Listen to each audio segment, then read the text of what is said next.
What's up, Internet? It's a dumbass, Panicos Gaming, and we're playing some more Scarlet, and we're doing some more breeding. So we did a couple sets of eggs yesterday for Paldean Tauros, the just like base form of it, not the Blaze or the Aqua breeds. We're just gonna get right back into it here tonight, so let's get going. Actually started kind of on time tonight. In fact, actually a little bit earlier than I have been.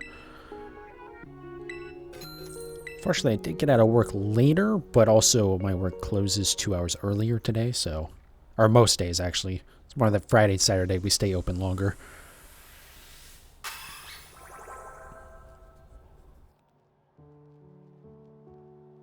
Alrighty.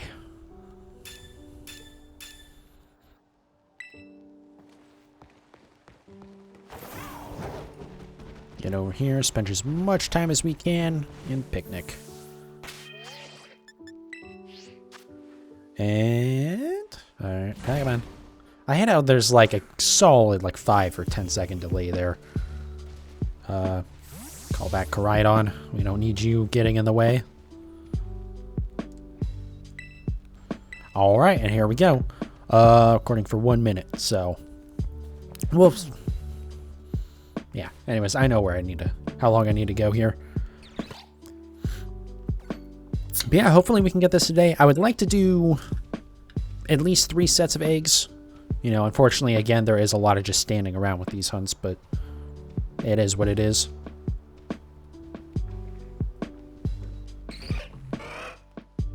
Oh, that is... There's a new Rockstar, or I don't know how new it is, but there's new Rockstar Recovery flavor.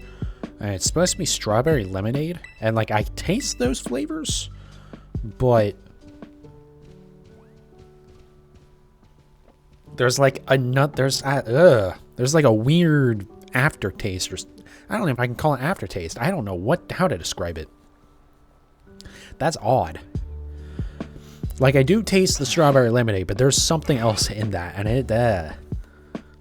it's not undrinkable. But I do regret buying 2 of them. Because, I mean, you know, it's usually cheaper to buy a pair. I usually would be buying Monster. But Monster has decided they want to basically piss off everyone. So, fuck them. I'm done with them, with their company. I say, even though I've actually probably bought it like 3 times this week. Because I just keep forgetting.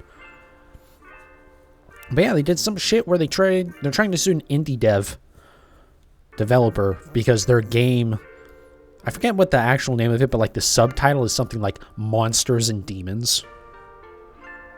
And so Monster Energy Drinks is trying to sue them because they have a monster in the title. Spoiler alert, Monster has no ground to stand on for that. Like literally none.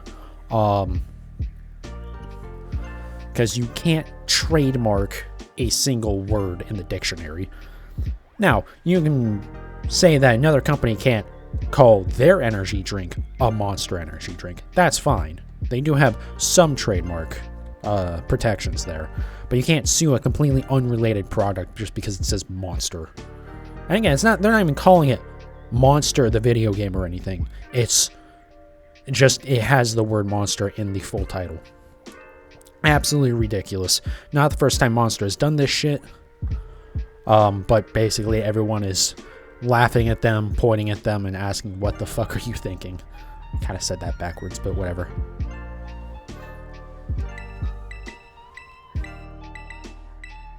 So if I can remember to, I won't be buying Monster ever again.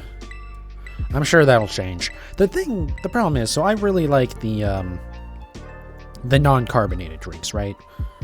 I mean, I like carbonated drinks too, but like, they're really bad for your teeth. And I mean, the non-carbonated stuff is really tasty. Like, that's the thing. Monster makes so much good of that stuff. I think they have a strawberry lemonade flavor? I forget if it's actually, it's raspberry, I think is the one that I really like. Or peach tea. Or when they had like the dragon teas and they had like green tea and yerba mate. Oh, those were so good. But yeah, the problem is Monster's basically the only ones that make those types of things.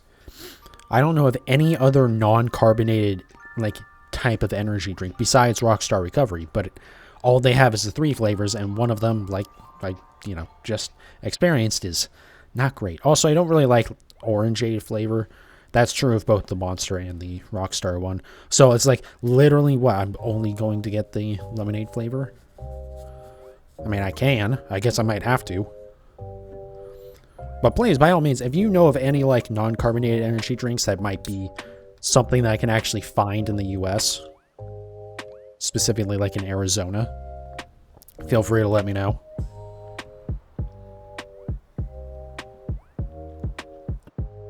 I think when I've brought this up before, as mentioned, like, doing the drink powders, like something like Gamer Subs or any of that stuff,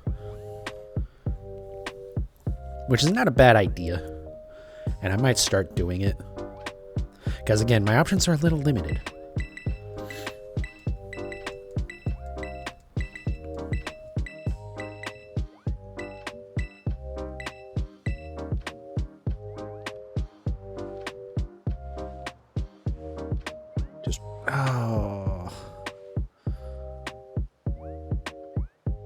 I did correct it, right? Hold on. I just remembered my boxes were not... Okay, I did. Cool. That's fine. Technically, I'm losing a bit of time here because of that, but whatever. Or I'm not losing time, but I'm maybe losing a couple of eggs. But that's no problem.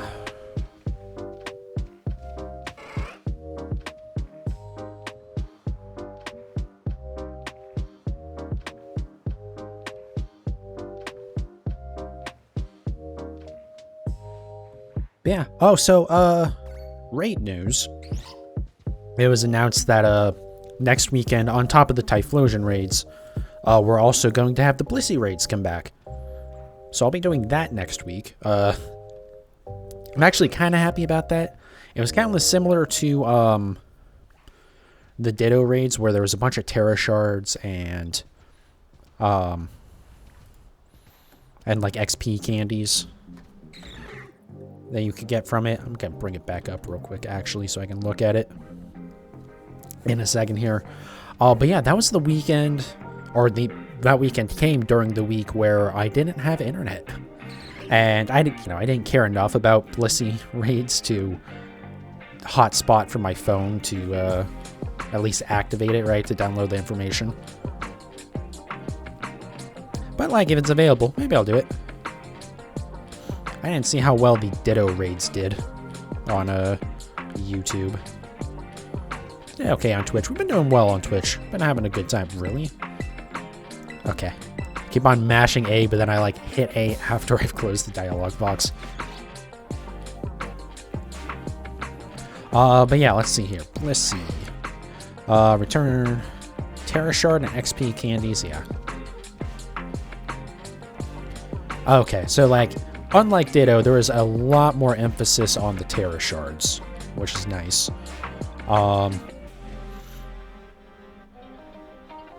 And then you can get candies, you can get rare candies. Definitely get a lot of candies out of that. Definitely the Terra Shards is like the thing. As much as I like don't use the Terra Shard mechanic, part of that is that it's, you know, they're quite limited. So it might be a good idea to do that. Just get a ton of them. Get like maybe 800 of each. I think I just actually sold a bunch, maybe? Which was probably a stupid idea. But like now I can, like if I just get a bunch of each of them, I just don't ever have to worry about it again. Just have a thing, maybe, you know, get like 500 of each. I think that would be a good goal. I don't know, if any of them get over like 800, then yeah, we start selling them.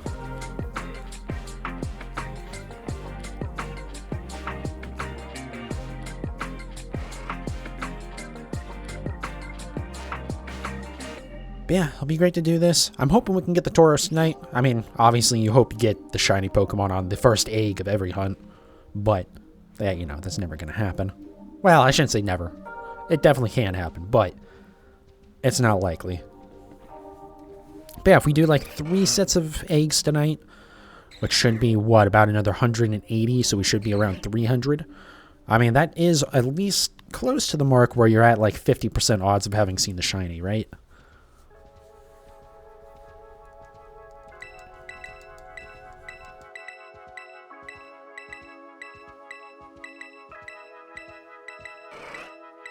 Alright, nice batch after we didn't get anything the previous time. Yeah, I think that was a maxed out basket. Very nice. Love to see it.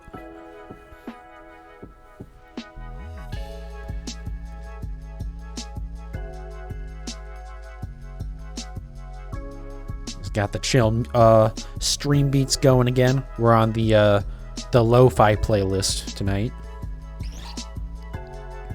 I've been mixing it up a little bit more. I was thinking of doing the EDM playlist, but like, it's a little unnecessarily overkill. Not quite the right tempo for, you know, standing still, not doing anything as a Tauros runs laps around me. I do find it interesting they do that, although, man, the running animation is not great for it. Because of the constant, like, stopping so it can turn.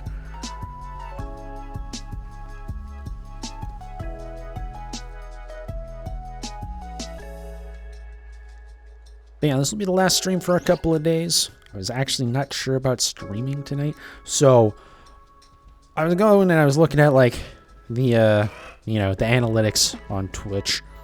And with where I'm at, basically, if I didn't stream again until Wednesday, I would hit the required metrics, all of the required metrics to be affiliate.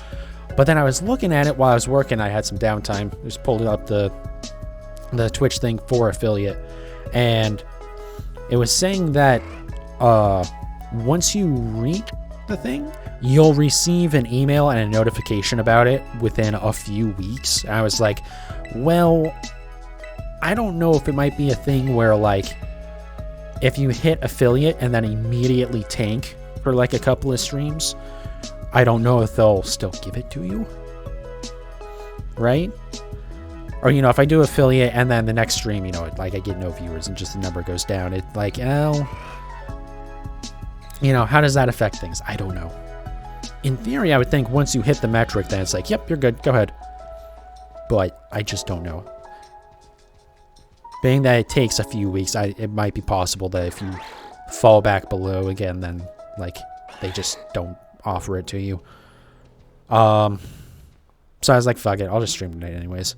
It does suck if it's like a bad stream and, you know, no one watches, because that's the one metric that matters to me right now. Or it's the only one that, like, I don't always land. The number of streams per month and the hours or minutes streamed is easy enough. I mean, I do that even when I'm, like, being lazy about it and not streaming as much as I should. I think I jumped the gun on that one, but oh well.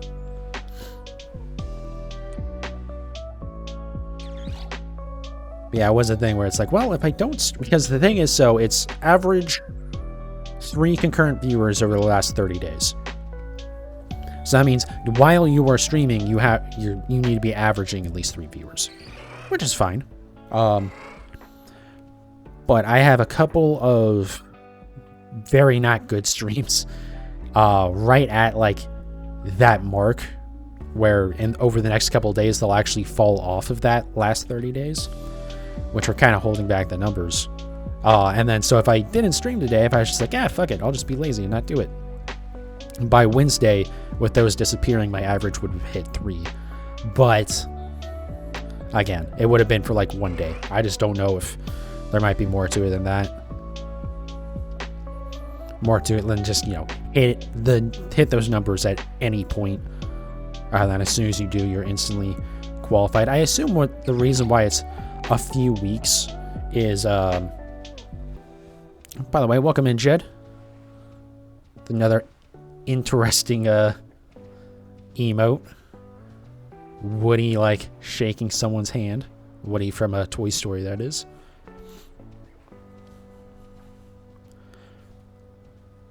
But yeah, I just wasn't, I don't know.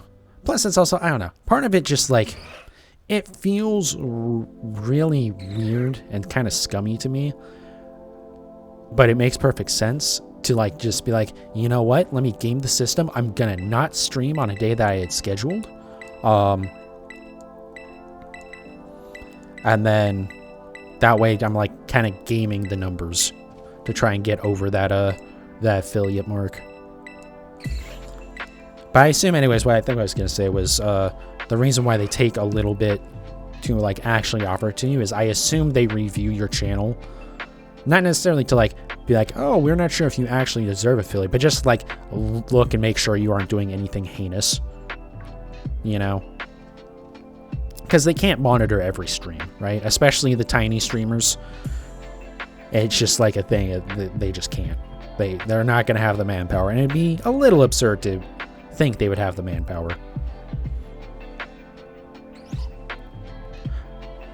Or it could just be that it's like, oh yeah, we'll send it in a few weeks, but you get it the next day. It's just they're covering their asses and giving themselves time on it.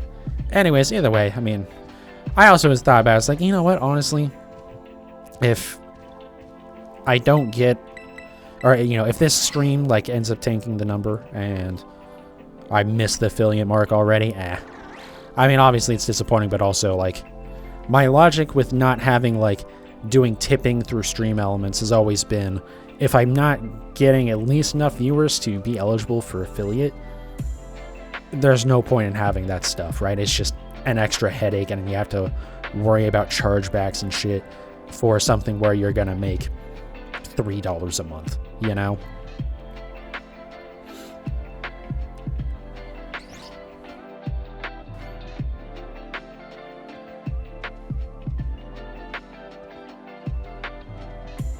Anyways, hope you're doing well, Jed. Hope you had a good day.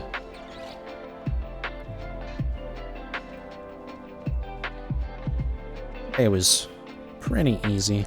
Kind of got fucked at work because, I don't know. Part of it was employees calling out. Just always fun. And specifically ones that, like, directly fucked me over, basically. So I just had to do more work at the end of the night. But also, I don't know, we were just kind of busy too.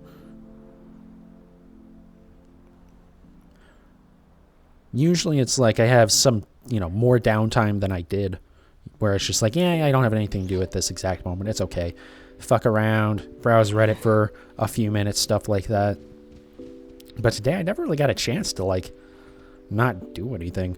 There was one point, right? Again, because I was just mentioning that I was checking the Twitch FAQ and stuff like that. But, like, yeah, I don't know. But overall, good day. Not anything too crazy.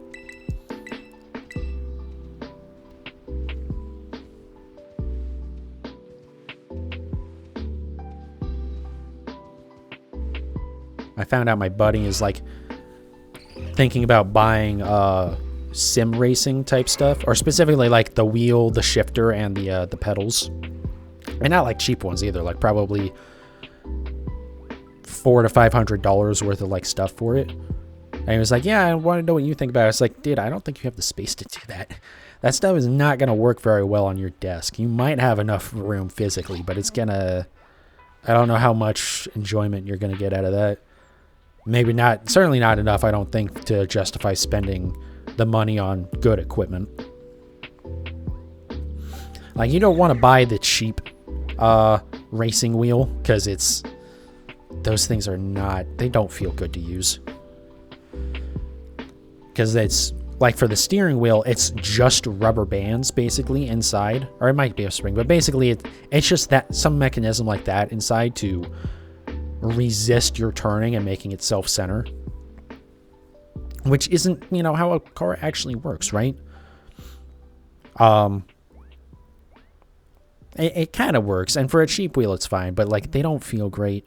But then with the better wheels, they have what's called force feedback, where it's actually a motor inside of it that's fighting against you, and the motor is being told by the game how hard to fight, basically.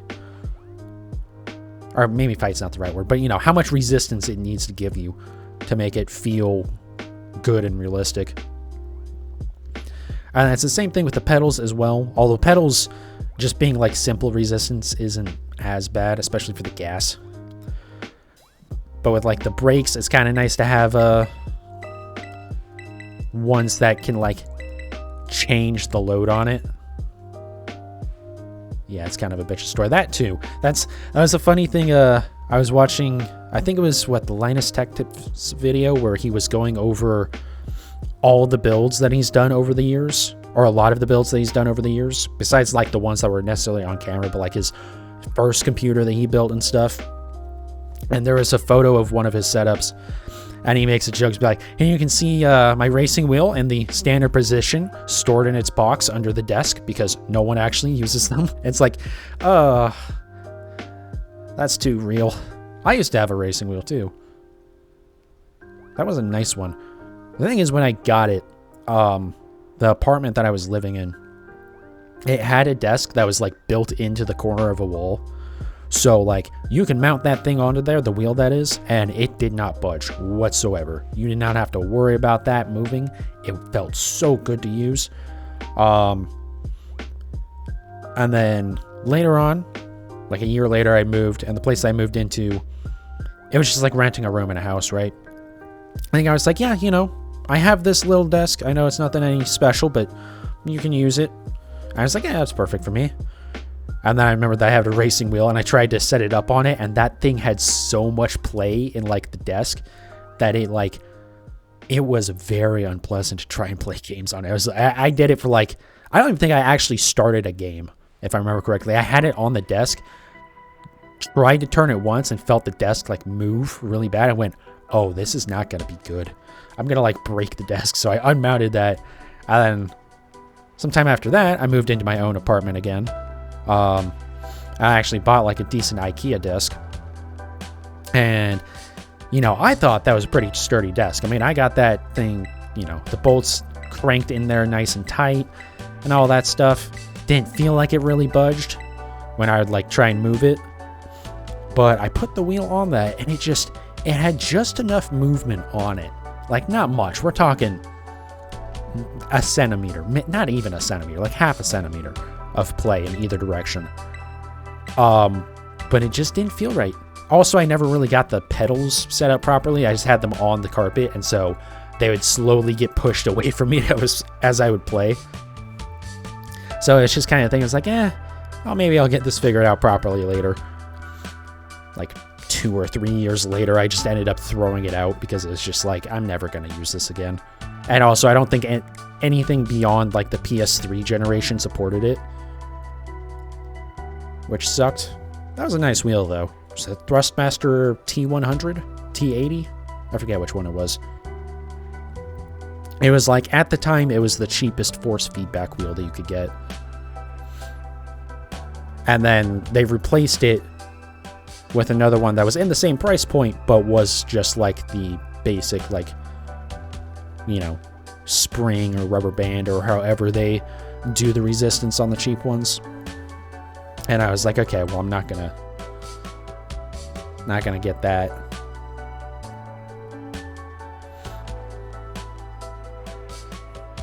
I would love to one day, like, have a full sim rig. So, like, the actual, like, frame built out, and then you mount the, all the stuff to it, and it's just nice and sturdy. And you can have, like, an actual seat for it.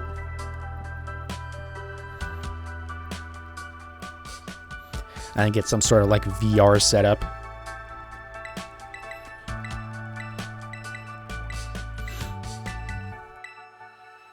Though, if you do it right, you can kind of get the monitors to work. Like, you can do, like, a triple monitor setup, which I've never liked for games because you get the borders in there and it just doesn't look good.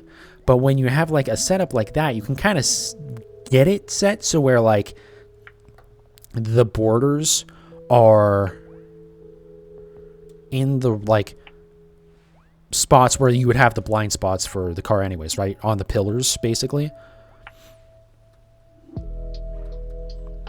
So there's definitely ways to make, like, even that work. But, I mean, VR is just, like, the way to go. The only thing with VR is it makes it a little bit awkward for, if you have, like, a manual shift knob for it. Because the knob is not going to be in the place that it shows in the world, in the, the VR world.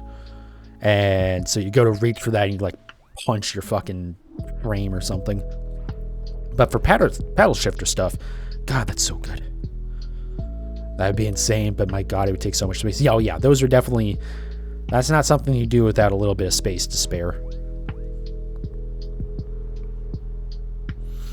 And it's definitely expensive too, because you know, if you're gonna do that, I mean, you gotta go all out and at least get like fairly good equipment for it. You know, a good wheel, a good shifter, a good set of pedals, and the handbrake. That's the other thing. One of the things that he's getting, my buddy with, or that he was thinking about getting with it, is picking up the handbrake module too. Which, I mean, is definitely cool, especially if you want to, like, try and do drifting stuff, right? But it's... Yeah. It's definitely a lot. That's, I'm 34 and still don't have kids kind of shit. I mean, maybe. It does depend, though, right? Because, I mean, yeah, it's expensive, but also it's way less expensive than actually getting into cars, you know? And there's plenty of married guys with kids who, you know, do car stuff.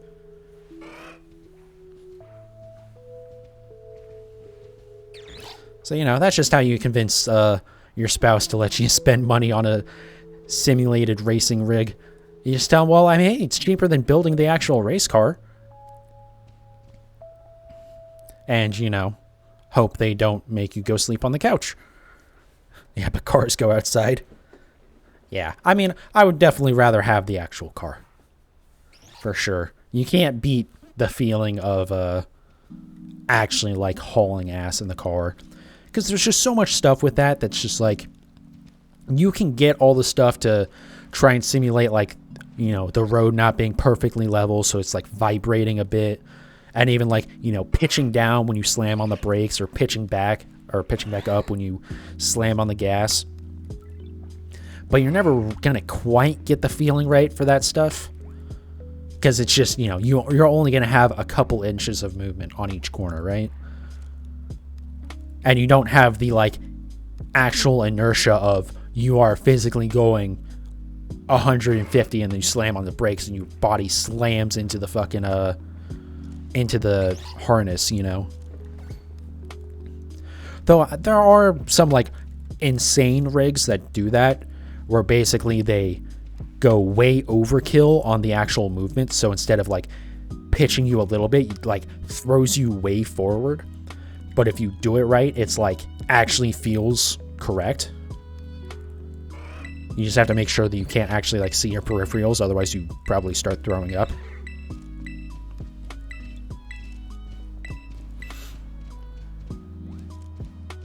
But having the money and space for that kind of thing would be ideal. Yeah, I mean, yeah, definitely getting to have a simulator or a dedicated setup for it. Like, if you're really into doing the simulated stuff, absolutely. You know, it's like the people who do, like, full-on flight sim setups and stuff. Where it's like, yeah, obviously it's a lot of money, but also, like, that is their hobby, you know? They just want to fuck around with that stuff.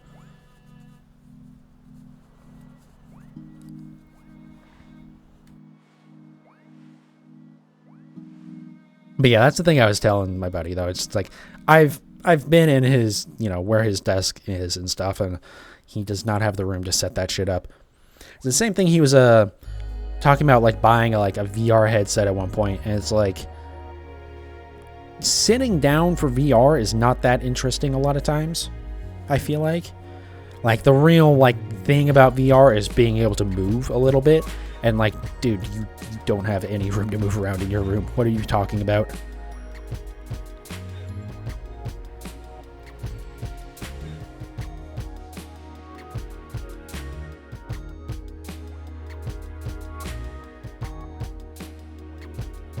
Alright, we got, like, 2 more collections to do here. Basically in, like, 10 seconds here. I'm gonna collect and then wait and then collect again, and then we'll get to hatching. Well, we'll count up the eggs first, see how many we got.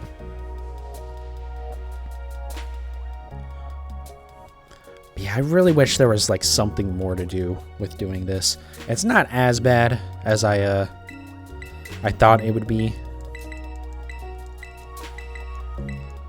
But just something to do. And that, it has a purpose, right? Because again, I talked about it before. I could, I could play with my Pokemon or whatever, rather than just come back and grab eggs every 2 minutes. But like, what's the point of that, Plus, I don't really find that interesting anyways. But just, give me a reason to move around, I guess. Not gonna lie, I missed the whole process of making my desk set up. Now my setup is kind of done on board. Yeah. Well, that's the thing, right? The planning, the planning and the building is like the best part. And then you get it done. It's like, awesome, I have my whole setup ready to go. This is so cool. And then it's like, okay, I guess it's done. I don't know. Like, it's just so much fun to think about, like, how cool it's going to be and all the stuff you'll be able to do with it. But then once it's actually done, you, like, don't care as much anymore because a lot of the fun was just, like, dreaming about it. Time to go on YouTube for the next coming months after spending all this money. Yeah.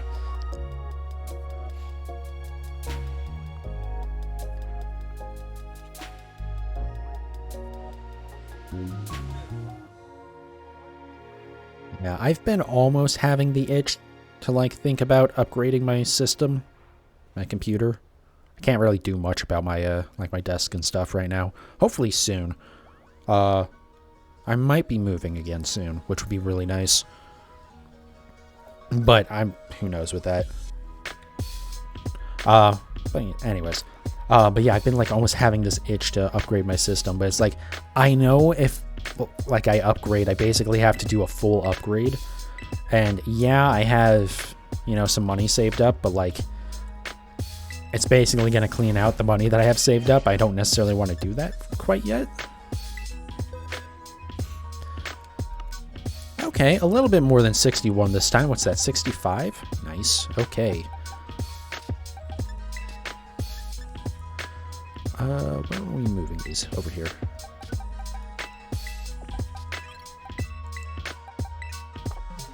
Ow, hold on. Need to actually take them out.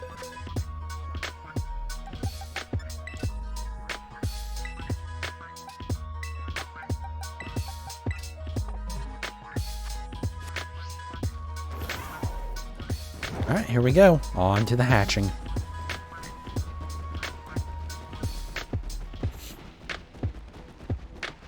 But yeah, I would definitely love to, like, upgrade to... Well, ideally, the 7950 X3D. Because, yeah, it's a little bit worse for gaming, and it's not as good as the non-3D for, like, productivity and, like, rendering and stuff. But it's great for someone like me who might play games at the same time as streaming, like, play games on the PC. So you have the one set of cores... Or the 8 cores, I guess, with the 3D V cache, right? Or I keep calling it V cache. Just the 3D cache, we'll call it. And then you have the one set of cores that don't have that extra, like, crazy cache. But because of that, those cores are clocked slightly higher, so it is better for something like rendering a stream or something like that. I've also been kind of tempted to just, like... bite the bullet and buy, instead of keep waiting for, like, the really, cheap and slim Intel GPUs to come out, the A310 or the Pro A40, mostly because those my main issue is, I don't know what I did with my box for my power supply that would have had the extra cables, so I need, if I do, like, an extra, rendering... Basically, yeah, just for rendering this AV1 video GPU, it needs to be one that isn't going to have extra PCI cables for it.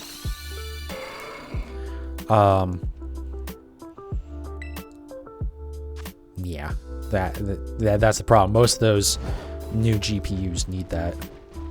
And the A310 is out, but it's only being sold in like Russia and Kazakhstan. And the Pro A40 is, as far as I can tell, exclusive to OEM partners. So just like system integrators, builders, whatever you want to call them. But I have been thinking about maybe just saying fuck it and buy a like a really good power supply. I was thinking like the EVGA. EVGA has the 1000-watt 80 plus titanium power supply. Because like my power supply would be fine, but again, I need more cables, and it's kind of sketchy to use other cables than the ones that came with like your modular power supply. I guess I could probably look it up, and I bet someone like Cable Mod just has like the correctly ones, because sometimes they're not pinned correctly is the thing, or not correctly, but they have a different pinning how they're pinned on the power supply side.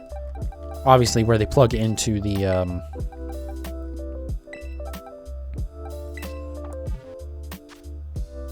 where they're plugged into like the graphics card will always be the same, but there's not necessarily standards for on the power supply side. I do not know what you're talking about. If it's not a video, I'm clueless. Just computer stuff. I don't know. Just random computer stuff. Spend too much time looking at that stuff.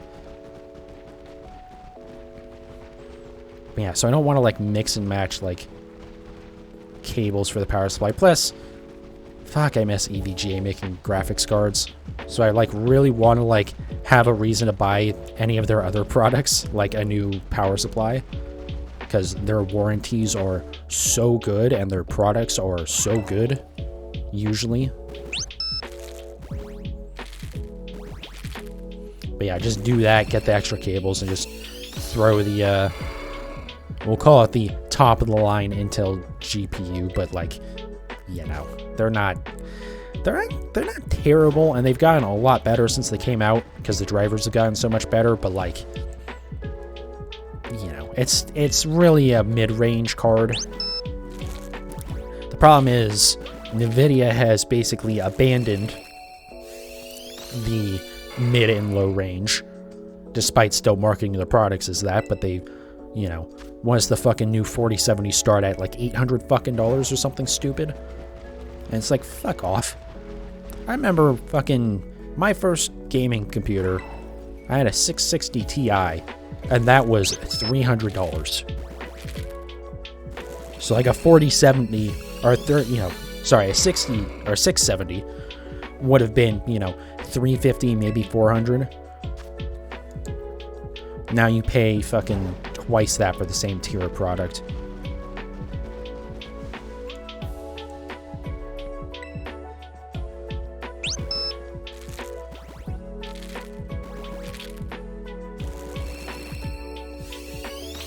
Which is like, that's why I can't just like upgrade my GPU to the newer NVIDIA ones, like a 4070 or something like that, because they're just so much more expensive. Despite the fact that it would have run a lot better for games as well. Which, I mean, is important for me. Besides, like, you know, my GPU is usually going to be good enough for, especially for, like, streaming, being at 60 FPS anyways. But then also I have to add in the VTuber model, right? Which, that runs through... Oh, we did. That, you know, that's 3D Accelerate, right? It's literally a Unity app for doing it that loads in the model and does all the stuff. So it's running on the GPU as well, and so that makes it a little bit sketch, just because it's like you have multiple programs trying to use it at the same time. So it might not be a bad idea to do that. I should see, next time I open up VC Face, I should see if I can choose what graphics card it's gonna run on. Because if I can, that would be actually a pretty good reason to get, like, the actual A7070. And not kind of the... There's one that's a little bit cheaper. But it's... I don't think it's as good of a product in terms of, like, price to performance. But I guess I could get away with that. I don't know. I need to look into that stuff again. I think before I even do that, though, like I said, I'm probably looking into moving again pretty soon here.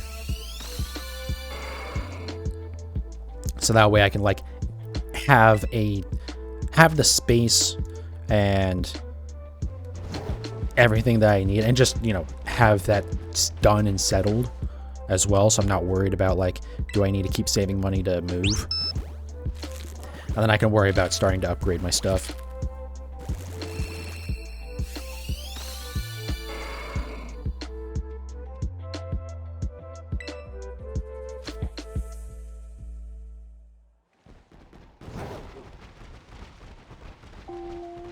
Plus, there's other stuff that I really do need more. Like, a better webcam would be a good idea. A proper keyboard would be a really, really good idea. The keyboard I'm currently using is, like, an HP membrane keyboard that would have been, like, included with, like, a system that you buy. Just like, you know, you just go to the store and just buy a computer, an HP computer. And this is just like the included keyboard. Except it's probably from like 2005. I used to have a mechanical keyboard, and then I don't remember exactly what happened, but I am not using it anymore. And I just started using this thing just as like a, yeah, you know, I'll go buy another keyboard at some point. And that was like 3 years ago now.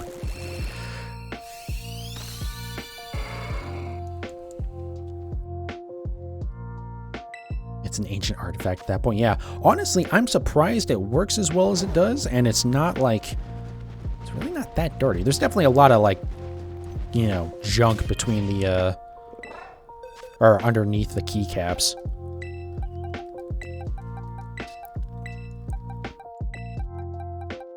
But then it becomes a question with that of like, okay, well, do I, you know, buy just like, you know, like a Corsair or something like that, right?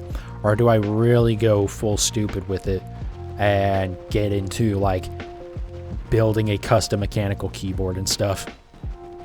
Because it, you know, I like that. It's really cool, like, that you can easily put together a custom keyboard. But like, yeah, but like Jed says, I thought about it, but man, it's such a waste of money. Yeah, it's definitely expensive. And it's very easy to, like, spend way more than you need to. But also, it's, you know, it is custom. It's very, very cool. Maybe that's the thing. Maybe after I move, I can do that.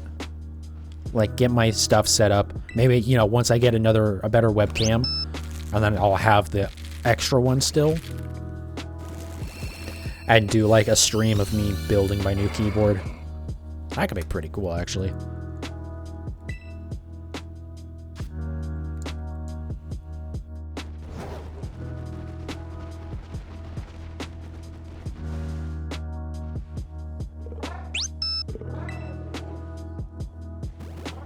Yeah, I don't know. Just plenty of little things that I can upgrade. And it'll be nice.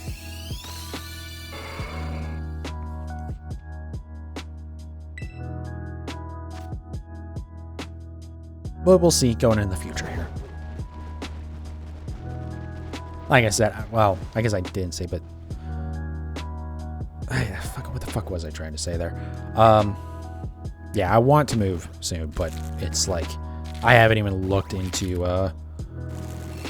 like even consider what's around me right now.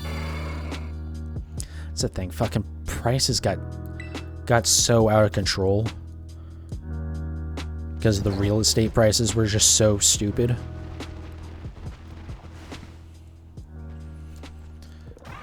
So now that's like kind of come back a little bit. Rent's like not quite as dumb. But like I still need to find something that's like I can actually afford. And I swear to God, every place wants like $1,100 a month for a fucking box. Like, come on. This isn't even fucking San Francisco. Like, what the fuck are we doing here, you know? You have everything bookmarked. You just... Whenever I decide to buy the bullet. Yeah. I've never actually looked into, like, all the stuff that you have to buy for it. Partially because, like, I don't want to start getting too deep into the thinking about it, because then I'll actually do it. Missed 2 there. Whoops. One thing that I don't like about this system for breeding is you get weird numbers of Pokemon when you're collecting the eggs. Because it isn't always gonna be like multiples of 5.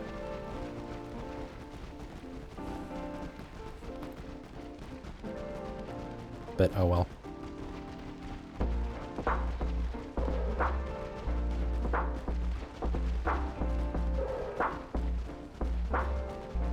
But yeah, there was like a place I saw, because I did look at it a couple weeks ago. And I guarantee this like apartment is not available anymore. Because it was actually like, it's like $750 a month, which is, that's still absurd for what it is. But considering the area and like how everything else around it was like usually seems to be priced, I was like, whoa, that's actually not bad.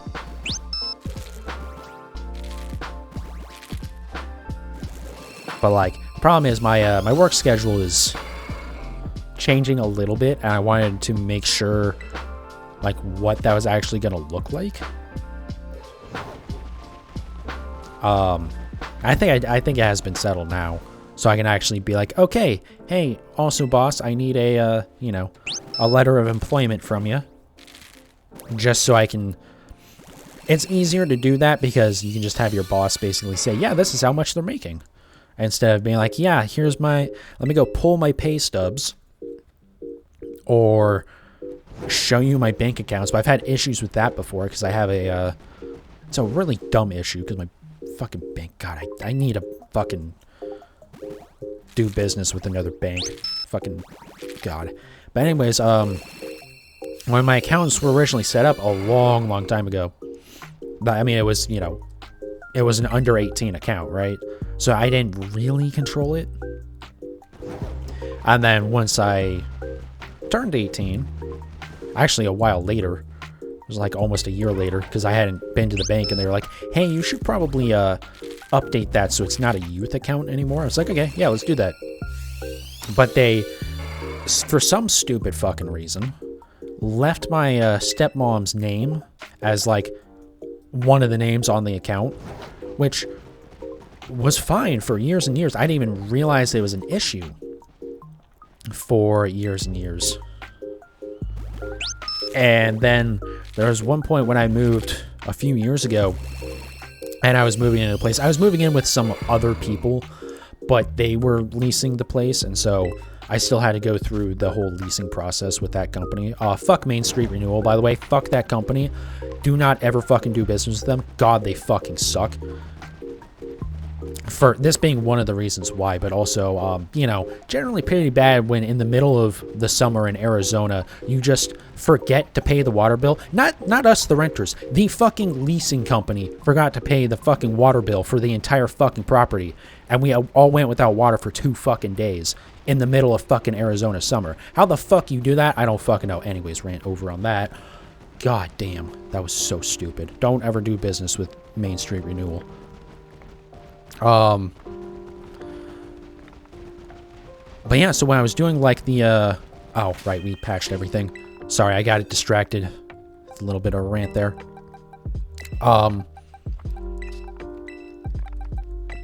Yeah, I did the application stuff, and like, you know, they, you know, they wanted to know that together as a group, the 3 of you are, or yeah, it was 3 of us, had enough income for it's at least 3 times the total rent. Like, that's, you know, total income, right? And fair enough to say, to ask that you at least make enough that you can afford to pay the rent, because, you know, you also have other bills and shit. that's fine. So I sent him over my bank accounts because it's easier than doing my my pay stubs, especially at the time I was getting a lot of tips. I'm not getting a lot of tips because, you know, you're required to report all income on your taxes. So, you know, if that doesn't show up on your pay stubs, then obviously you didn't get that money. But anyways, send him my bank statements because that should have been easier. It's like, oh yeah, actually, there's this other name on the account, so they have to do the application too, or you have to do it in a different way. It's like, fuck, like, what are you on about? Shut the fuck up. Again, one of many reasons why that company sucks. I've never had an issue with that in any other place. Not other apartments that I've rented, not applying for fucking, like, buying a car. Like, I had to, you know, show my bank statements one time for that, just because, again, it was, they just wanted to see my income, and again, it was the same thing with, it was just easier than the pay stubs.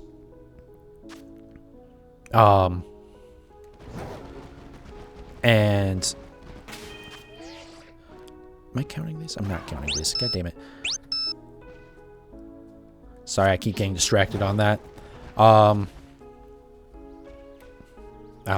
there we go.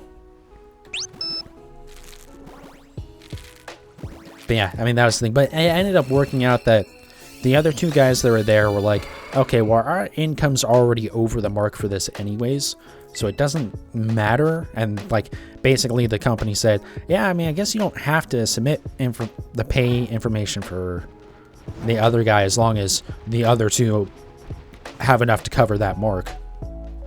And they're like, yeah, it's fine, and we're not worried about it because you're paying us anyways. I was just there on month to month anyways, right? So it's like, it didn't really affect anything. So it ended up being fine for getting into that place, but it's just easier to just do the letter of employment. You know, I think I'll start saving for a custom keyboard. Maybe it'll fill my void of wanting to build something. Hey, there you go.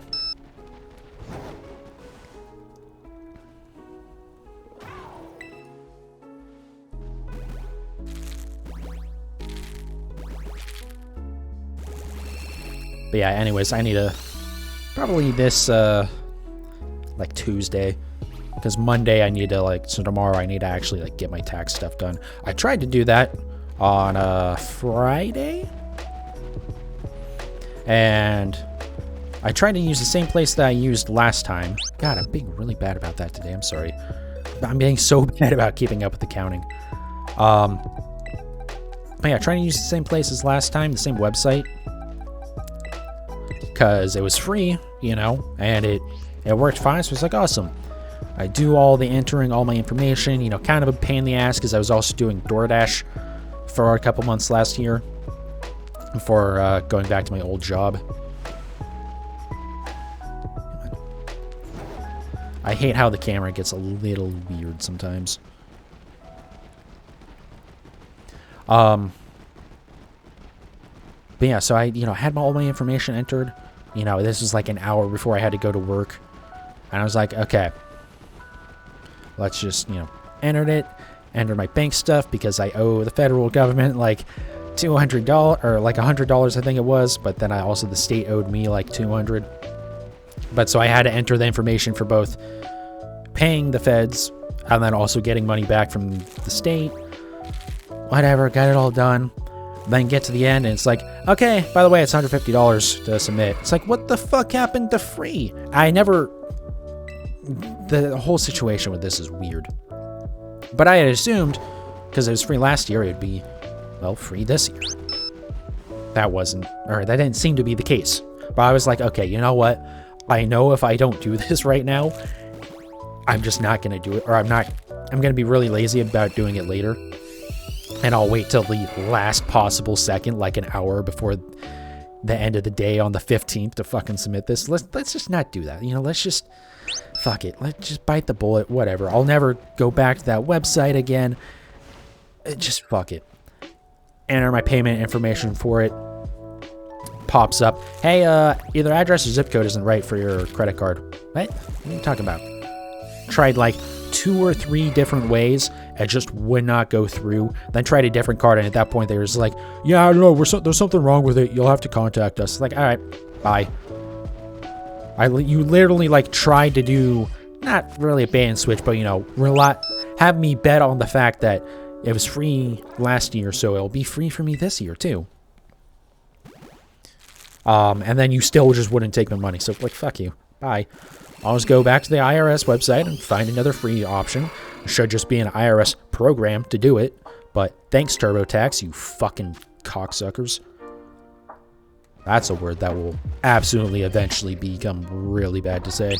I'm surprised it is not more frowned upon. Granted, one of the people that still says it, but like, that word is very like both homophobic and misogynistic.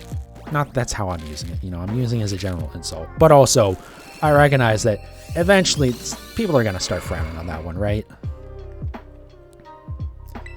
But also very applicable to TurboTax. Fuck those people.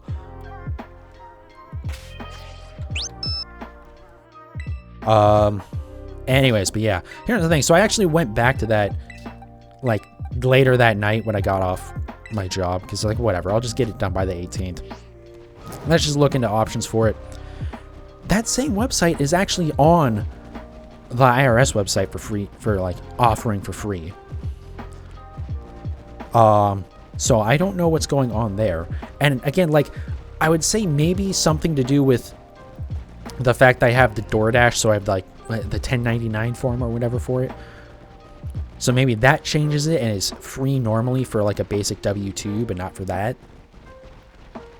But again, the same website was fine last year, so I don't know what happened.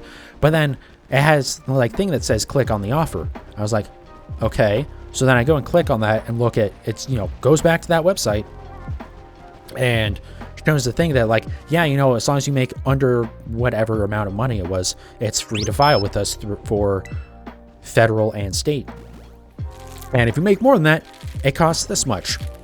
And that amount was different than the amount that I was being charged, or they were trying to charge me, or I was trying to pay. So I don't know what the hell was going on with all that shit.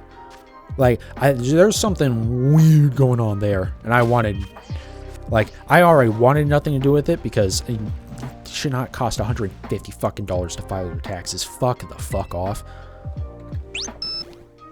But again, I was at a point where I was like, I literally am already done with all this shit. You know what? I'll just fucking pay it just so I don't have to re-enter information. But then, yeah, weird issue where they don't want to take my money.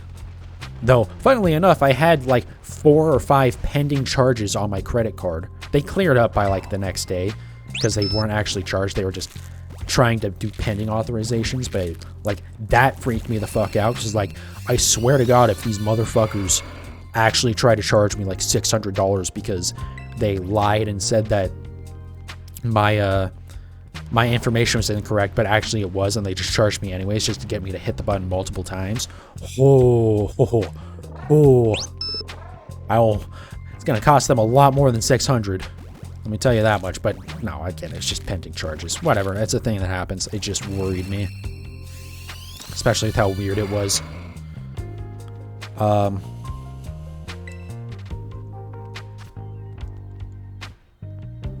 But yeah, I don't know.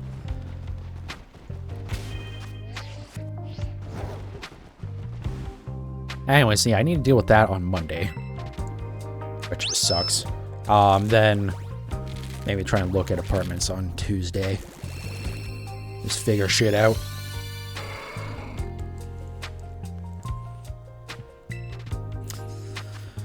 Okay. So far, no shiny. We do still have 25 eggs left here, because we still got the 5 more in the other box.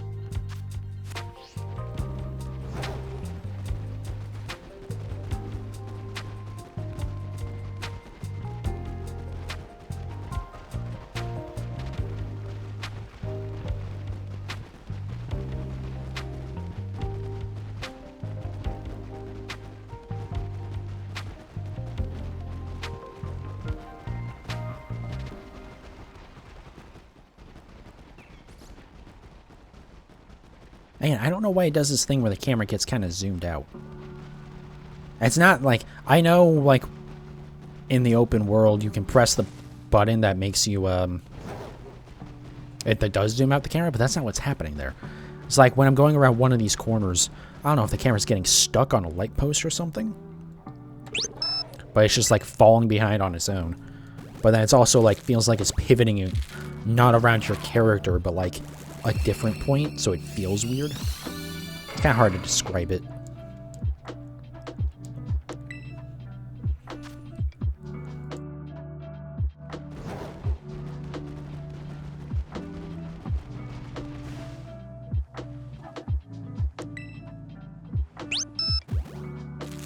Alright, come on, Tauros.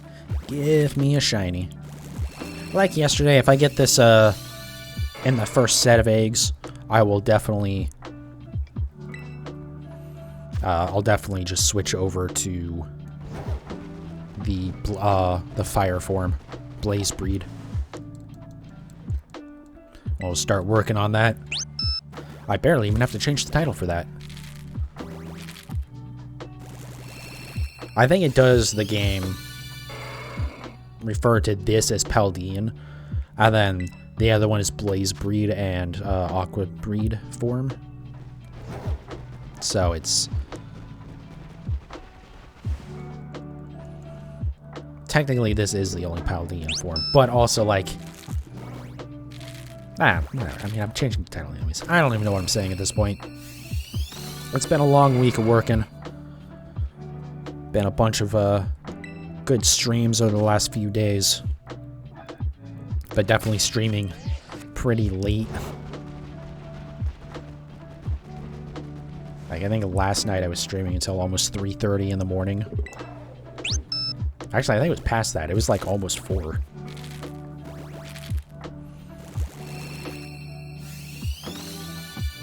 Which I don't necessarily mind doing, but like my body and brain do. It just got to the point where I was kind of loopy by the end of it. And I was like, okay, we definitely need to wrap up.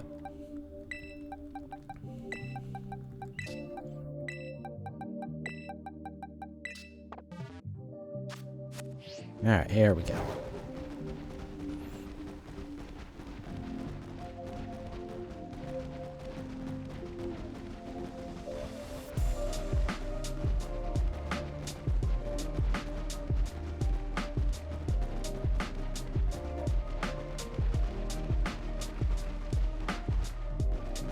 Nope, that was a weird hitch there.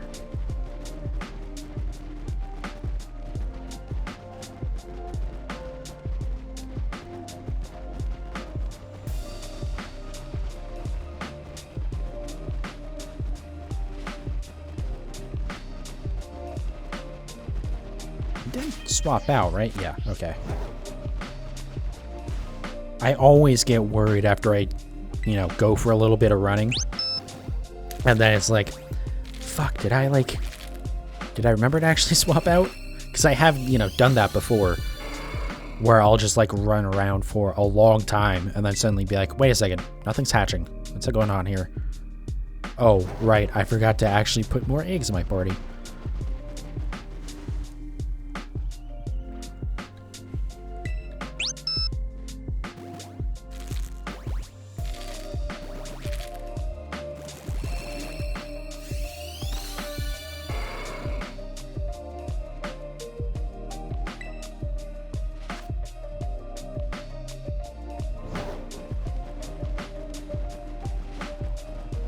It's gonna be so nice to get these. Finally have, including, the Aqua Breed and the Blaze Breed. There'll be another region that I've gotten all of the regional forms for. Granted, it's not as impressive with Paldea because it's only 4, and 3 of them are the same Pokemon, just different forms of it, but it's a nice, easier goal to hit. On the way to doing the whole national dex.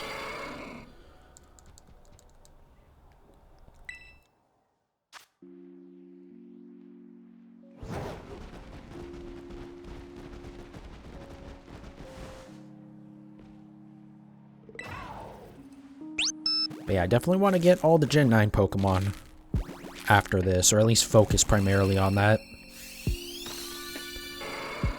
But then after that, I mean, honestly, I don't even know. I kind of want to, like, just start working my way up from the beginning, right?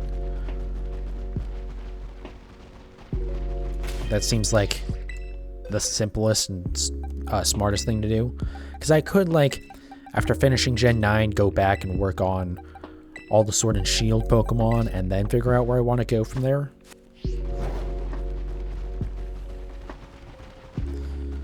Which I guess, I don't know.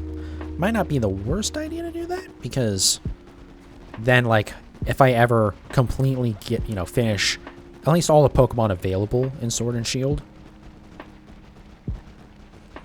then in theory I could remove those from my hard drive, or yeah, I mean from the drive on the Switch, right? I could delete them, like I plan on doing with Let's Go Eevee when that's done, and still need to go back to Legends Arceus and actually get my second Arceus. I got also I need to remember to go and grab Pokemon out of Legends Arceus, because I moved some in to like complete Pokedex stuff, and then I need to remember to actually take those back out of Legends Arceus before I forget about that, and then wonder why part of my Pokedex is in, or my my Pokemon Home boxes are incomplete.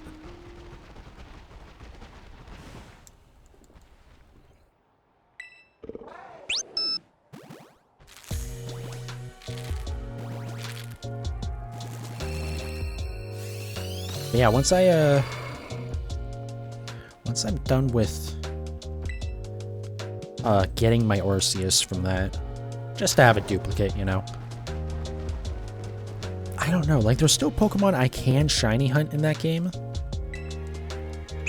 but also, like, I don't know, I'm pretty satisfied with what I've done in it. I know, like, trying to shiny hunt those Pokemon in it will be faster. I actually have a list of, like, the Pokemon that I would still need to get in that. I think I made a list of Pokemon that are only in Arceus or BDSP, so they aren't in Sword and Shield or this game. The reason for that being that I don't know, I'm over BDSP. There's just, like, no point in going back to it, I feel like, for streaming. I will have to for some stuff, right? Because there is some stuff that's exclusive to it. Which, now I think that maybe that would be the one I would work on after all the Gen 9 Pokemon. Oh, the problem with that is yeah, never mind. I was going to say I could, get the ones that are only in BDSP and then, remove that from the drive as well. But that's going to take a long time because you got Shaman, Arceus, and Darkrai. And I would probably want to do Kyogre as well.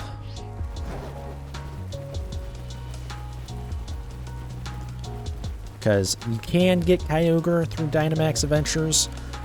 That is a rough fight to have to do, though. So I think I'll just, I would just do it in BDSP. Yes, the resets are going to suck, but, like, actually being able to attempt the shiny hunt is better than constantly getting knocked out.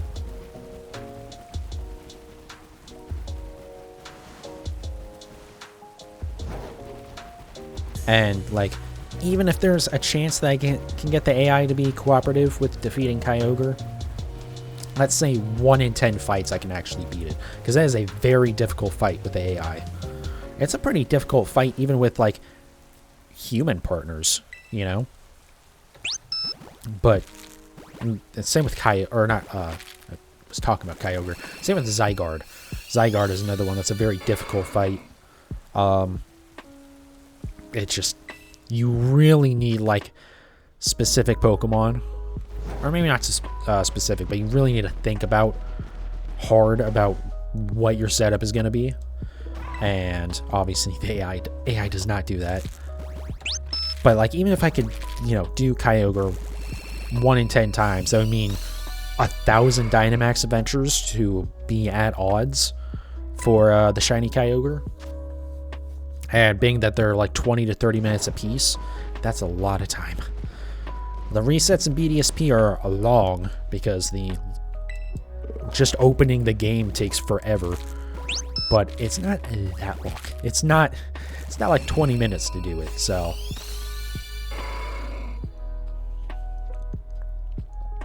Though also I should say with that, I think Kyogre was in the data mine for this game. So, you know, if we do get a Dynamax Adventures analog of some sort, then that might work. But again, the DLC has to be out for that. That being said, there's no way I'll have finished Registeel and all the Alolan form hunts that I need to do. Or the ones in Let's Go Eevee anyways. And get Arceus, Shaman, and Darkrai from BDSP. Those are all things that would have to happen before I even consider doing Kyogre. So, not too worried about that. I think we'll have both the DLC out by the time that's a thing. Honestly, you'll probably have like we'll probably have all of the or like we'll probably know what like the other games for this generation are going to be, right?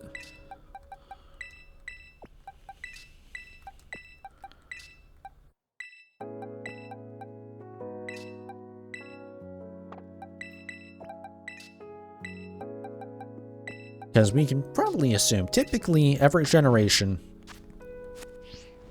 since, I mean, what, Gen 3?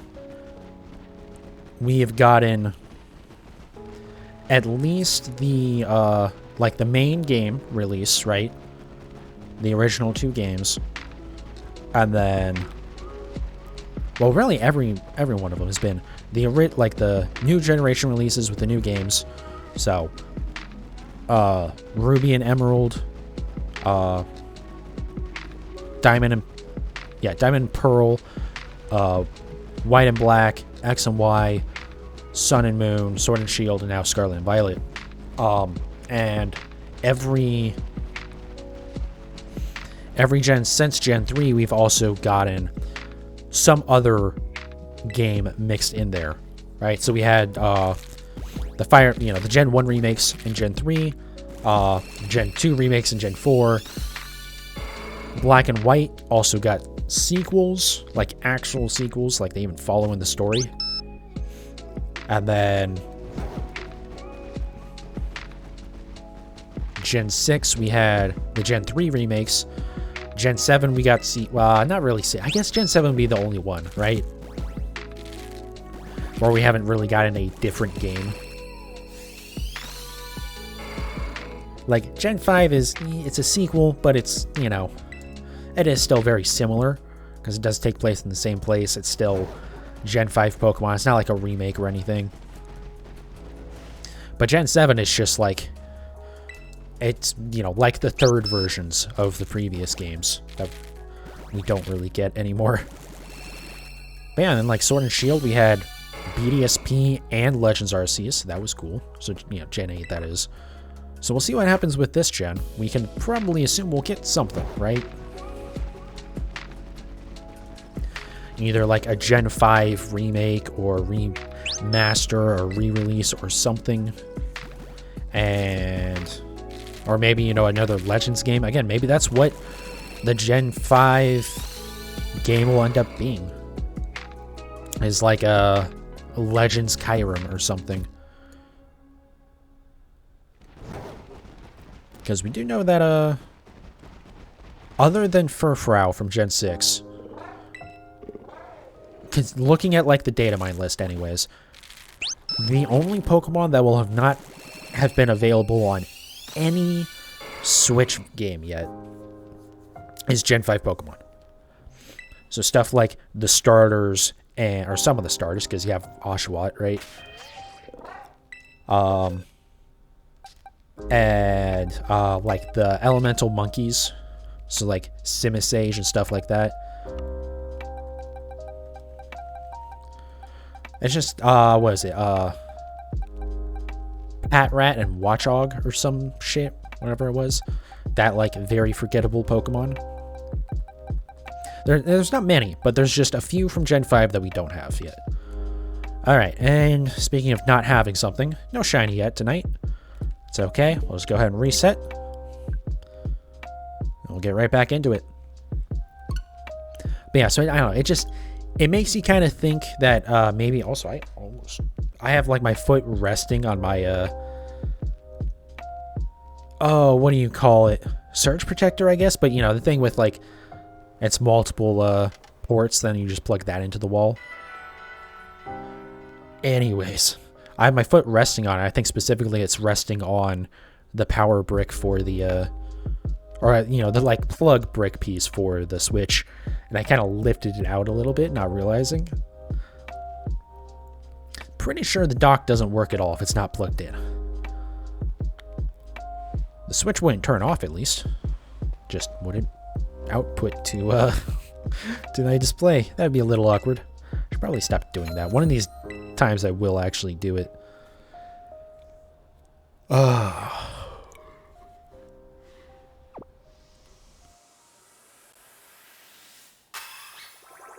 yeah, I mean, who knows with Game Freak, though, right? Like, yeah, it seems like they'd want to get every Pokemon on a Switch title. And you know, it seems like they kind of aimed for that, right? We got a ton of Gen 7 Pokemon in this game, as well as we're getting more in the DLC, so the ones that are missing, like Minior.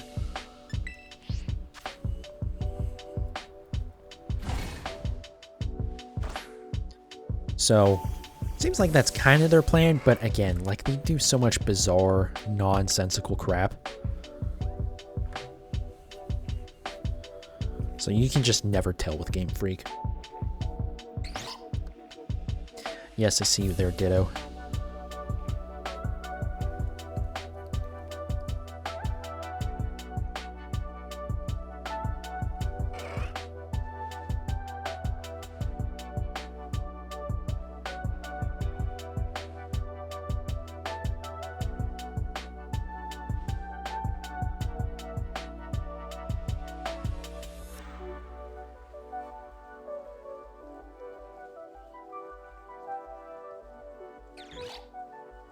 Alright. Back to the waiting game. I hope in the DLC, I don't think they will.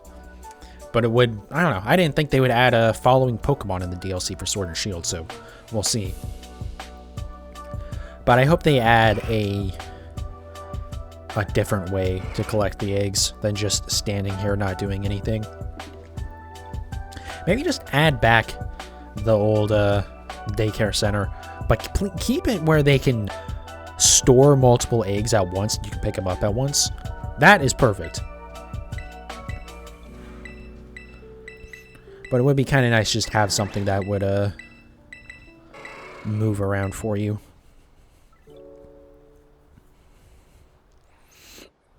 Oops, sorry. Again, I need to get better about the sniffling right into the microphone.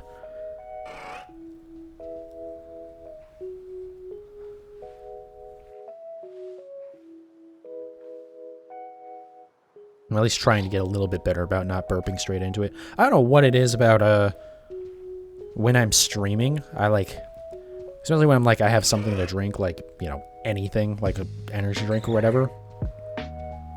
I just get like kind of very burpy. It's very weird.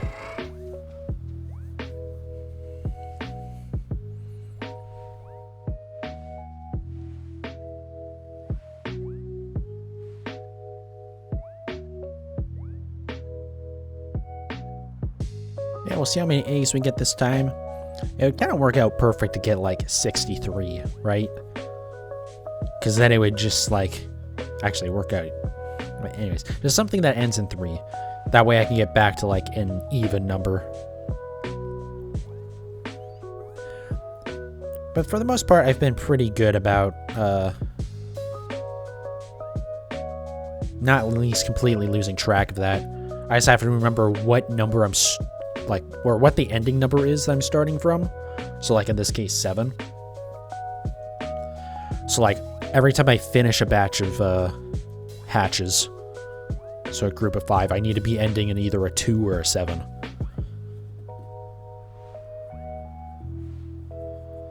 I guess it is the same as last time though, because that's, you know, last time I got 65 eggs, so it didn't actually change the pattern at all.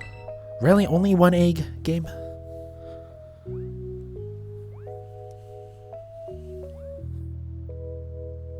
Just like when, in, you know, the previous games, you run around outside the daycare center and run around for a while and not get an egg. It's like, okay, are my Pokemon in there still? Like, what's going on here?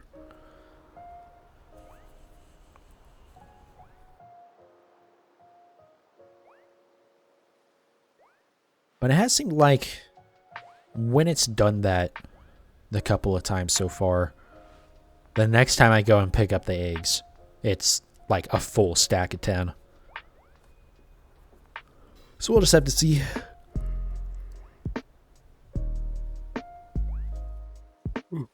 Oh, I'm tired. God. Which is weird, because I actually slept decently last night. In fact, I almost got up late for work. I can't even say last night for that. That was like in the afternoon. But like, I slept pretty well. Compared to the last couple of nights where I didn't sleep very well at all.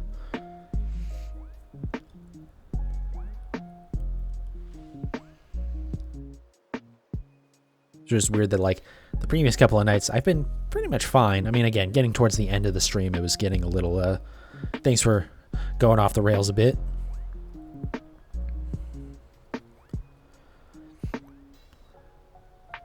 Like pretty much right from the get-go, I've just, I don't know, felt a little bit tired. It's like the, you know, the feeling in your eyes almost, right? Where it's like they kind of want to hang a little bit lower. Even though I still feel like I have more energy. I don't know.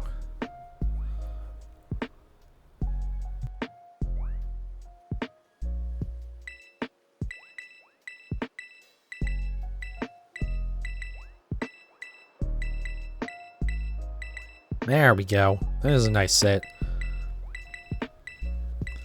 I don't think that was a full 10 stack, but it makes up for the last one.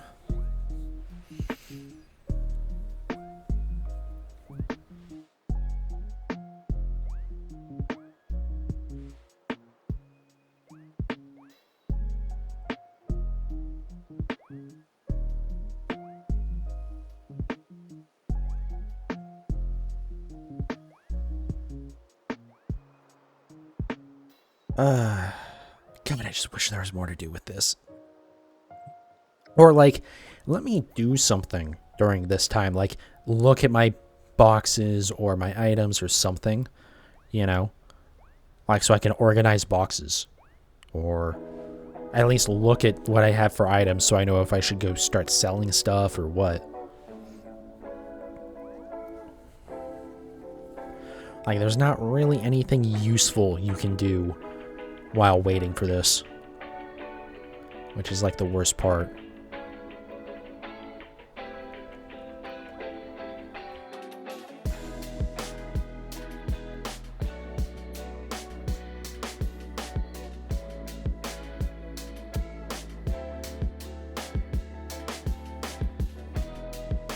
I might start doing just like, I just had this idea. It's stupid, but it would be kind of funny. Like pop up fucking like Minesweeper or something and play that while I wait. Just every couple of minutes check back to it.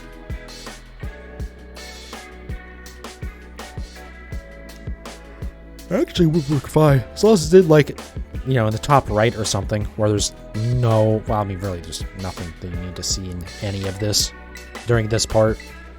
I might actually do that. I might try and set, yeah, that was another terrible batch. Just set that up on my days off here.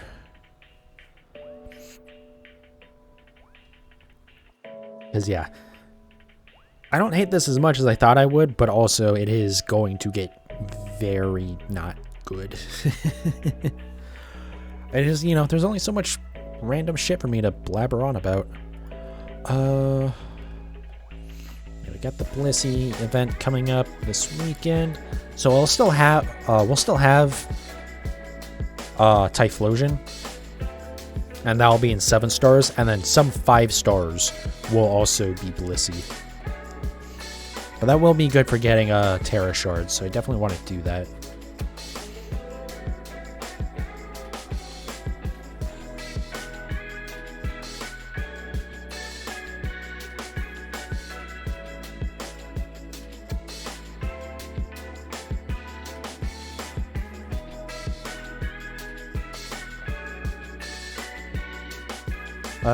Let's see here. Hold on. Okay, hold on. I may or may not have gone and pulled up. Oh, should look at that. Anyways, yeah, I may or may not have gone and pulled up Reddit for a second, just to see if there's anything interesting. I know there's a whole thing going on in Sudan right now with, I don't know if it's really a civil war, but you have the 2 different factions of the military clashing. But, like, you know, I don't know if there's anything of value for me to add to that conversation. In fact, it's probably one of the things where it's like, you know what? Americans have done enough to fuck up that region of the world. Maybe let's just... Maybe I should just stay out of that, you know?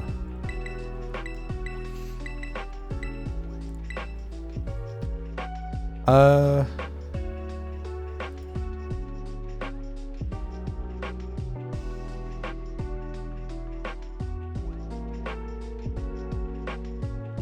guess some fans got into a fight at a White Sox game.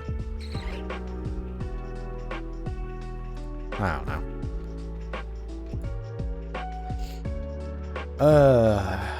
This is a situation where it'd be really good to have like a second Switch and a second capture card. And just let this do its thing and like go, you know, do something else in a different game for a little bit and just like, just have both of them on screen. I think, Jed, was it you who said the other night that, this would be like perfect for having two switches because there's not really a whole lot of inputting needed.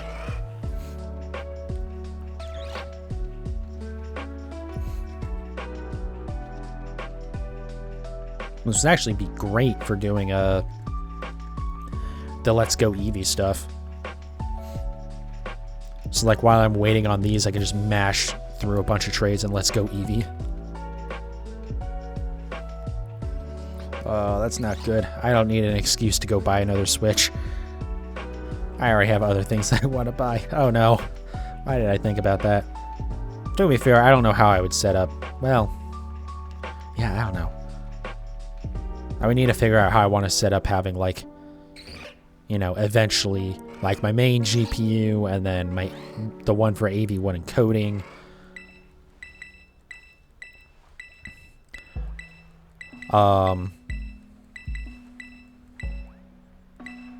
And then also like 2 capture cards because I use an internal capture card. I don't use like an external one. By the way, welcome in, Baines. Welcome back. Purely hypothetical question. How freaked out would you be if you found out you had a kid, but you found out years later? I'd pretty much only be freaked out in that, like, someone's going to try and start claiming child support from me. Besides that, if it's at a point where I'm finding out years later, like, realistically, whatever. It's past being my problem. Like, why get involved in that situation when that's just going to be a fucking mess? I don't necessarily have any feeling with regard to, like, oh, you know, I'm related to you, so therefore I have to, you know, care about you in any way. It's like, nah, it's just, you know, I don't know. Family's a lot more than whose blood you have. So if it's a thing where it's like years later, it's like, okay, well, I don't know. It's not my problem. Someone else already did the work on raising this kid, so... Sorry, watching a show about foster kids kind of weird. No worries. It's a weird off-the-wall question, but no worries there.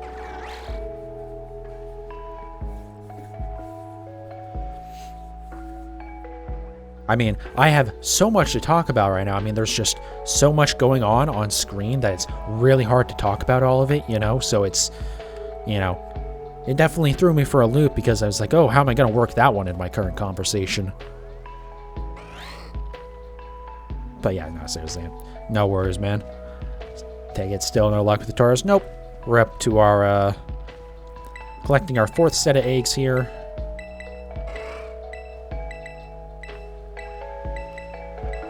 And yeah, that's about it. This is a nice group. I say that and it instantly ends.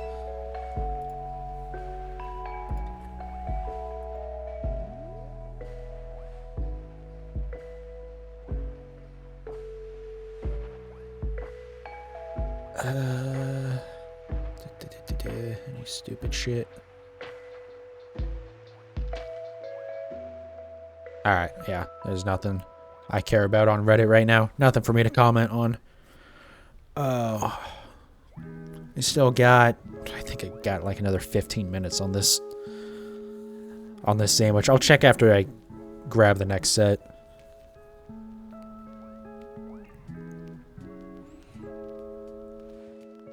It's another thing. I wish there would be, like, when you're in the picnic, there would be, or honestly, just like in the world in general, just like put in the top right corner, like the icon for a sandwich and then a timer. You know, it doesn't have to tell you what your bonuses are, just let you know, where you're at on the sandwich. That'd be a great quality of life improvement. Though it's really weird when you pull up the information for like your active sandwich.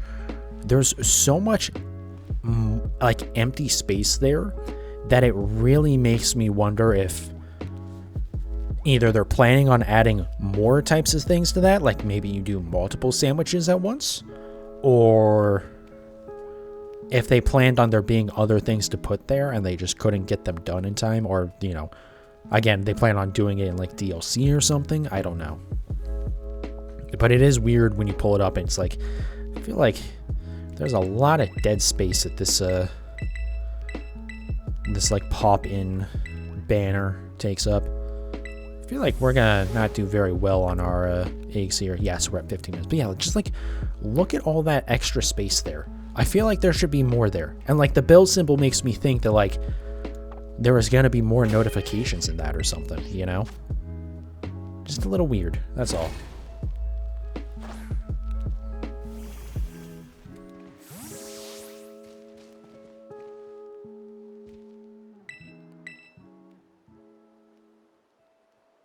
It could be whenever the next update comes out. It could be an update, I guess. I feel like they're not really going to add much in terms of features in the updates. I think when the next update comes out, maybe we'll get like another event raid thing where they give out like more Paradox Pokemon or something. Like they did with Walking Wake and Iron Leaves. Or maybe not. Maybe the next update will just be kind of related to Pokemon Home in some way.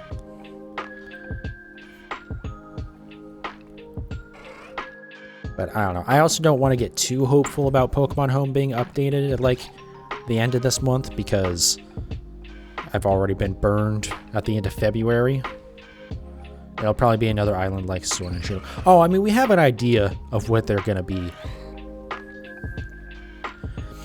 It's going to be, I believe the first one is supposed to be up into, like, the northeastern area where, like, it's kind of blocked off. You won't, like, walk into it. You'll, like, go through, like, basically into a separate zone without, like, it's going to be kind of where it is. Kind of like Crown Tundra was in Sword and Shield where, like, yeah, it's part of, like, the main island, kind of. But it's, still off to its own zone. But I think you are correct that, yes, the second one is supposed to be an island. But I think that's the one that's, like, that one's going to be interesting. That's the one I think that, if there is going to be one, we'll have, like, a special room that you can go into for getting a lowland form Pokemon, and another one for getting Hisuian Pokemon, something like that. Like a lowland Raichu and a lowland Marowak, which currently in the Switch titles, there is no way to evolve a shiny Pikachu into a shiny lowland Raichu,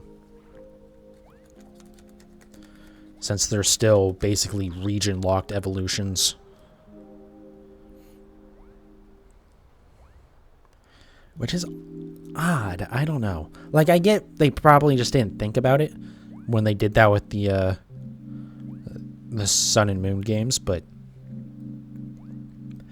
like, they didn't do it in Sword. They made sure that, like,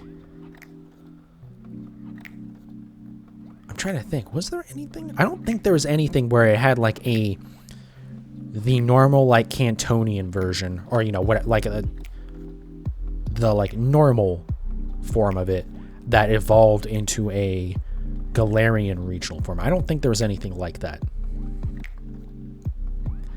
There are a number of Galarian form Pokemon that evolved into a unique evolution, like Obstagoon from Galarian Linoon, not Koffagrigus, but the other one, the one that evolves from the Galarian Yamask. And Hisui did add that, but we weren't sure if they were gonna, because also is weird, like Weirdeer is kind of a regional locked evolution right now, but that's because there is no agile or strong style moves like in Legends Arceus. So like you can't do the 20 or 40 agile Psy Shield Blasts or whatever the hell it was that you did for Weirdeer. And like Ursaluna isn't technically locked to the region, but as far as we know, the item to do that evolution is not present in this game. So I don't know. It's gonna be weird. Actually, is the Ursaline even in this? That might be why the item isn't in this.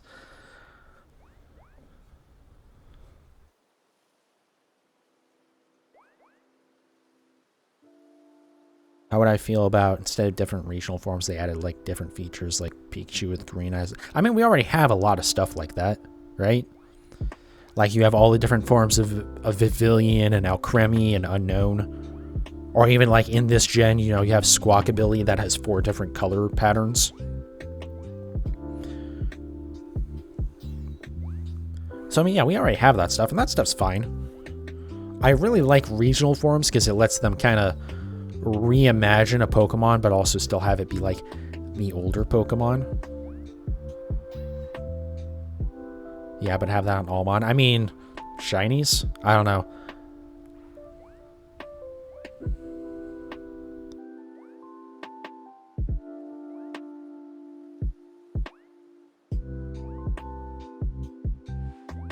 Because, like, yeah, they could do that, but also, like, it kind of takes away from, like, stuff like the Unknown or Squawkabilly, where it, like, it makes them kind of special, because that's part of the thing about it, is that there's multiple different variations. And if it's just, like, very small little things, then it becomes a question of, like, well, is there a point? Did I don't think I checked this. Whoops.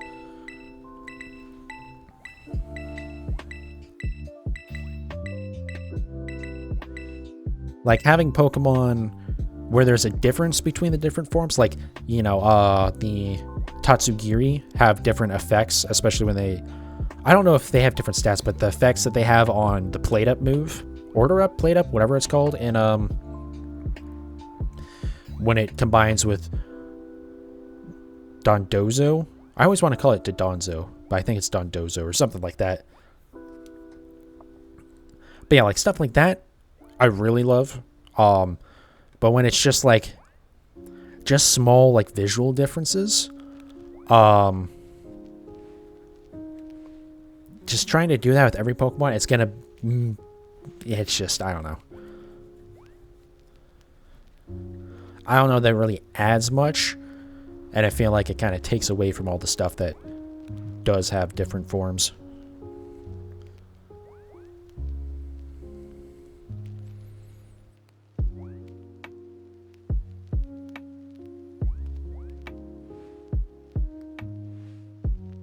Don't know how to word it. Yeah, no worries. I mean, we do have some, like, you know, kind of off-the-wall stuff. Like, you have all the hat Pikachus that are just, like, exclusive to,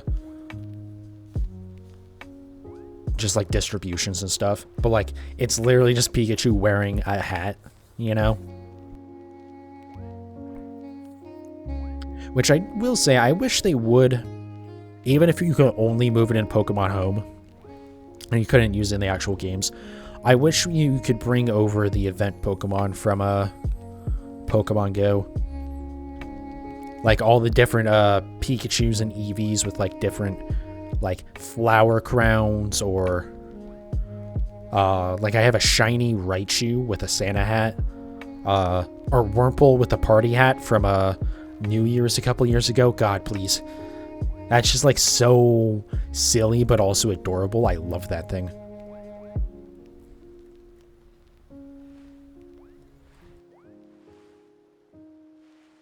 I literally have 6 of those party hat Wurmples, just in the hope that one day, somehow, they decide to let you move those over into like Pokemon Home and then maybe into another game. So I can like do the picnic thing, but with 6 of the party hat Wurmples. Just be like, yep, here's my party. Here's my boys.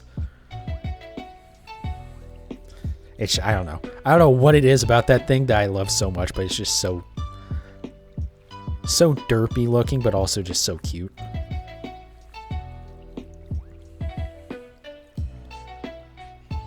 That being said, maybe I don't want them to ever bring over the event forms from Pokemon Go, because there's a whole lot of those that I did not get, and that is a whole lot of Pokemon I do not want to have to try and deal with getting for my form decks.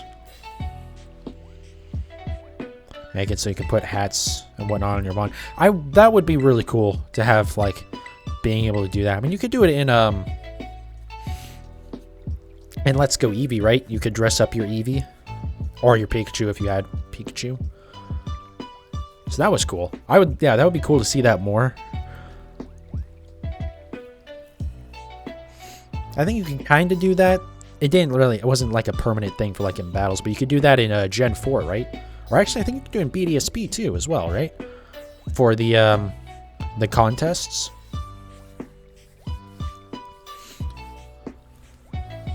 But yeah, that would be, especially for like VGC, at least make it so that everyone's Pokemon is somewhat visually different, even if they all ended up basically, happening to use the same Pokemon. There's a whole Wolfie VGC video he did going over how the thing about like everyone just uses the same Pokemon is really not the case. Even when they literally use the same species, they're not going to be set up the same.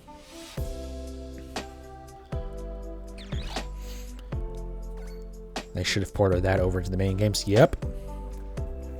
That's Game Freak for you. I really wish we had that, and also the ball customization, which again, they brought that back for BDSP. And granted, that was Ilka, and that was a Unity game, and that is me. I don't know. I wish they would bring over that feature again, because like that was just stuff to let you customize. Like that is the best way to let you have more attachment with your Pokemon, right? Let you customize outfits and just customize stuff in general, instead of just like, yeah, I mean, you can raise the stats, you can raise the friendship value, but that only matters on, well, I guess it matters a lot for battles now, because it lets you get away with some bullshit where you just like randomly, oh yeah, you survived this hit, what's that, you got poison? Nah, they got through it. But like, I mean, it's just like, give us something, Like, they introduced nicknames in Gen 1, And we've gotten nothing since then. Except, well, okay, I guess. Well, we got ball customization in Gen 4, and then they took that away. Like, what if your Pokemon has a favorite scarf it likes to wear? I don't know about that. My only reason why I say that is it's gonna be a thing where people feel like they have to put certain items on their Pokemon. Even though they like the look of it. I don't think you should box people out of just customizing it however they want. Like, you put the wrong one on it, it gets sad. Yeah, I don't know about that. Like, it makes sense as an idea, but also it's going to limit, because it basically is like telling you, hey, there's a correct item to put on this. I don't think something that should be purely customization should do that. Even if, like, it being sad is just a cosmetic thing.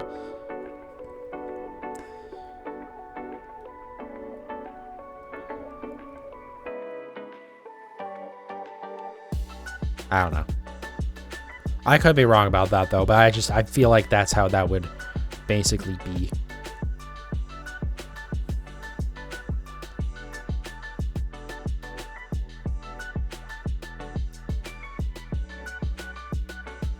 With the sadness thing, they could add a new evolution method. I feel like they're trying to get away from anything that encourages, like, sadness or not loving your Pokemon, basically. Like, they got rid of return and frustration. I imagine a very large part of that was they wanted to get rid of frustration because it encourages you to basically let your Pokemon get knocked out a lot and give it foods that it doesn't like and stuff like that. Plus, like you just said, fair because it's a kid's game. Yeah, it's that, you know.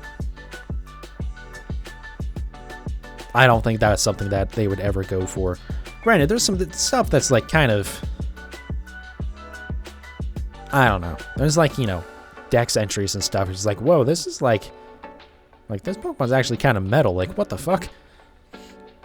Like, what is it? Annihilate, where it literally got so angry that it died? Or something like that?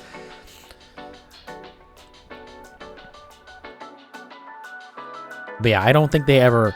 Especially with all the bullshit with, like, PETA trying to start shit years and years ago, because they're a bunch of fucking idiots that all they do is just start stupid arguments that don't actually do anything to support animal welfare. Fucking assholes. But, like, I'm sure the last thing they want is PETA being able to have pictures of fucking Pokemon that are, like, sad or distressed, you know? PETA is fighting for a reason to keep it. Yeah, all it is they start stupid shit to get their name in the headlines, and people will argue that, well, you know, it puts the arguments about animal welfare and stuff in front of the public's eye. But no, it's just for them to get more fucking aides who are like, yeah, absolutely do stupid shit or whatever, and they get more fucking people to donate to them. If they, like, actually did anything good, I would be, I'd be more willing to be like, okay, you know, maybe it's just, like, obnoxious shit, but whatever, you know? If they're actually doing some good, then fine, you know? But they don't. The best you can say is that they seem like they adopt animals that don't seem to be wanted, or, you know, whatever the case, animals that, you know, aren't getting adopted, basically. But then the vast majority, or maybe I shouldn't say that, but a whole fucking lot of those animals just get put down. So, like, but then they also go and fucking pick fights with shelters that will put animals down. So it's just like, which fucking one is it, guys?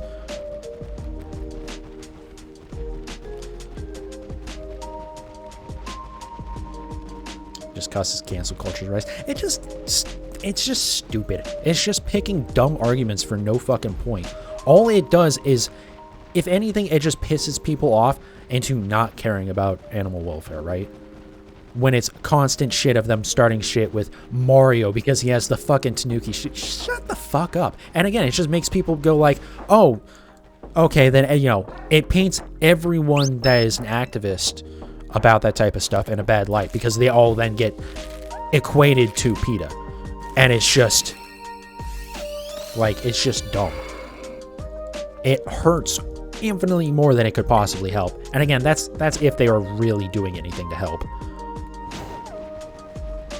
Hey, remember the time where they fucking basically stole a little girl's dog and fucking euthanized it? And then apologized. I was like, oh yeah, we shouldn't have done that. Yeah, no shit, motherfuckers. You shouldn't exist. So sit down and shut the fuck up. And stop fucking killing animals for no fucking reason.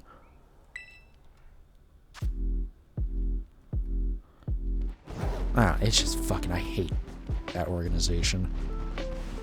I feel like the people who actually care about that type of shit hate PETA the most because of the shit that they start. Not all of them, but like a lot of people I feel are like that.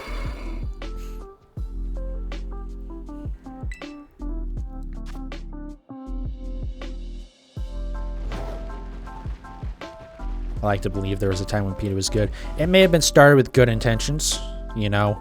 I don't know enough about, like, in the past with PETA. I will just admit that. But modern history, they've not done any good.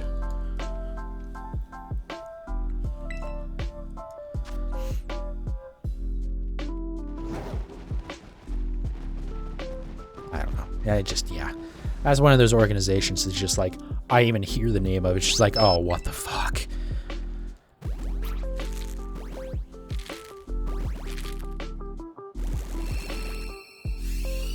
Like, there's something I want to say about them that would be like, here's the best thing they've probably ever done. Except that it relates to something that probably would actually get me banned for Twitch for saying that I'm okay with it. At this point, we could just do it without them. We already have the ATF. Fucking Christ. I mean, you're not wrong, but goddamn. Oh. You ain't wrong, though.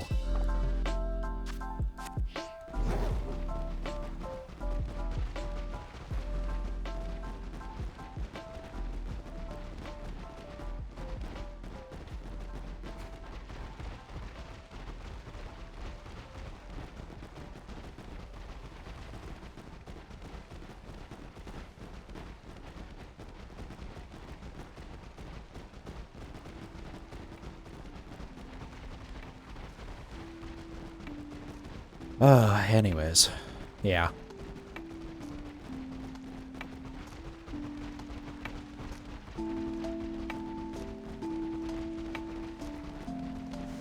Alright, here we go. We're back into the hatching now. That comment was too much for you. Yeah, it's more than just like I got to the end of my ranting and then it's like, okay, so like now where do I go from that? Just trying to like figure out what the hell I'm even supposed to say at this point. No, you're good. That was a good comment. But yeah, back to the hatching. Back to the good part of this. Like I said, I might try once Pokemon Home is updated. To like collect the Pokemon off stream. And then, just hatch them on stream.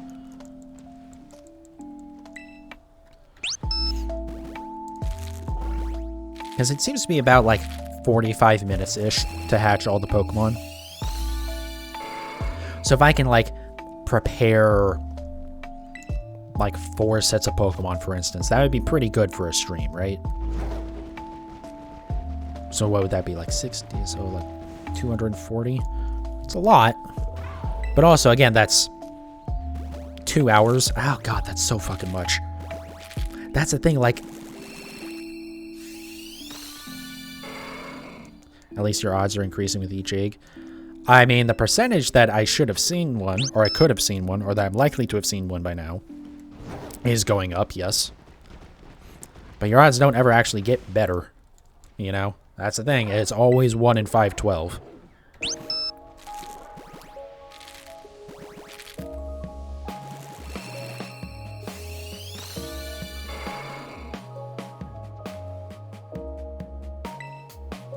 That's the thing, like, you know, early on, before you get to like 500-ish, you know, it's like, well, you know, it feels like you're making progress, right? Because the number's going up, you're getting closer to the odds, so it's like, yeah, it feels like, you know, I should be getting more likely to get it, you know? Because it seems less likely that you'll keep not getting it. But it's like, no, it never gets better.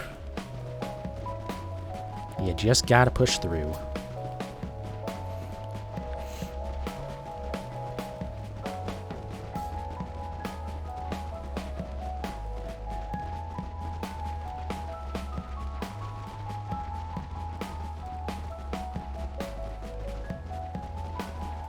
Well, I really hope I get it tonight. I hope so too. We'll see. I mean, you know, the odds are pretty good. I'm gonna hatch at least 180 tonight. Or, you know, thereabouts, again. Like, assuming collecting 60 every time. I want to do at least 3 batches of eggs tonight. And we'll see how I'm feeling when I get to that point. But that is, you know, about a 30% chance. Looking at, like, the number there. Like, around 180. So, yeah, it'd be, like, you know, close to 30. So that's a pretty good chance to get it, you know? That reminds me that something else I wanted to do with that counter is have it set up where it shows, like, both the total, like, lifetime eggs that I've done for this, so, like, across multiple streams, and the percentage of that, but then also eggs this stream, and then the percentage for that. Which should not be too hard to do, but again, that requires me to actually, like, mess around with the program again, which I don't know, I've just, like, had no will to do for, like, a year now. You need a way to track it off streams, though. No, I mean, again, because it would only be, like, what I'm doing on stream, and it's all, like, manually activated. So it makes no difference whether or not I'm doing it on or off stream, but again, I'm gonna do it. I do all my breeding on stream for the most part anyways.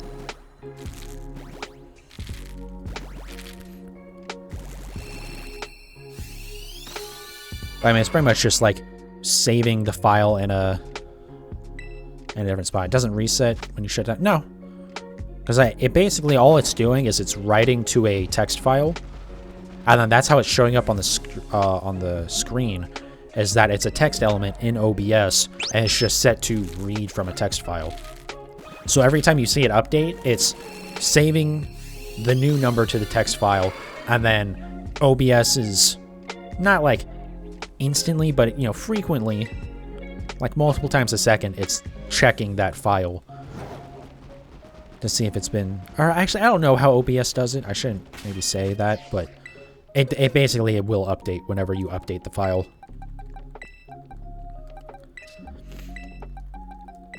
So because of that, when I shut down the program, the file's still there, so it never loses that.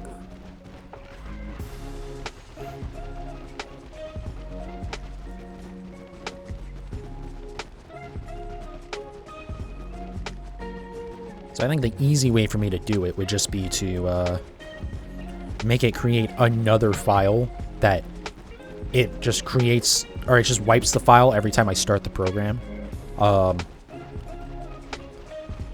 Then that one would be for, you know, each stream, right? So that way this file, the one that's currently using, that always stays there. It keeps on, it carries over between the streams. But the new one can always be the one that shows eggs per stream. I thought it was a simple program that only checks the file when the application is running.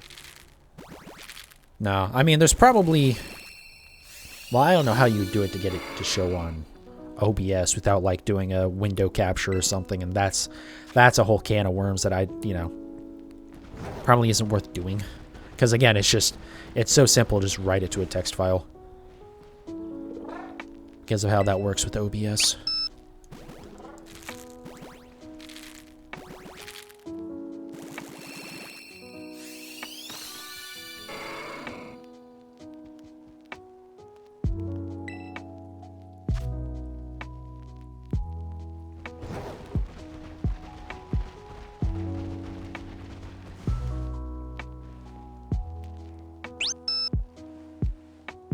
When I used to stream, I used XSplit. Oh, okay. I tried to use XSplit one time, and I could not make any sense of how, like, I couldn't figure out how to even start the stream. Like, I could not figure out where the button was for that. I just kind of went, okay, well, I don't care about this. And then I never used it again. Mind you, this was after I had used OBS for a while. I just wanted to try XSplit.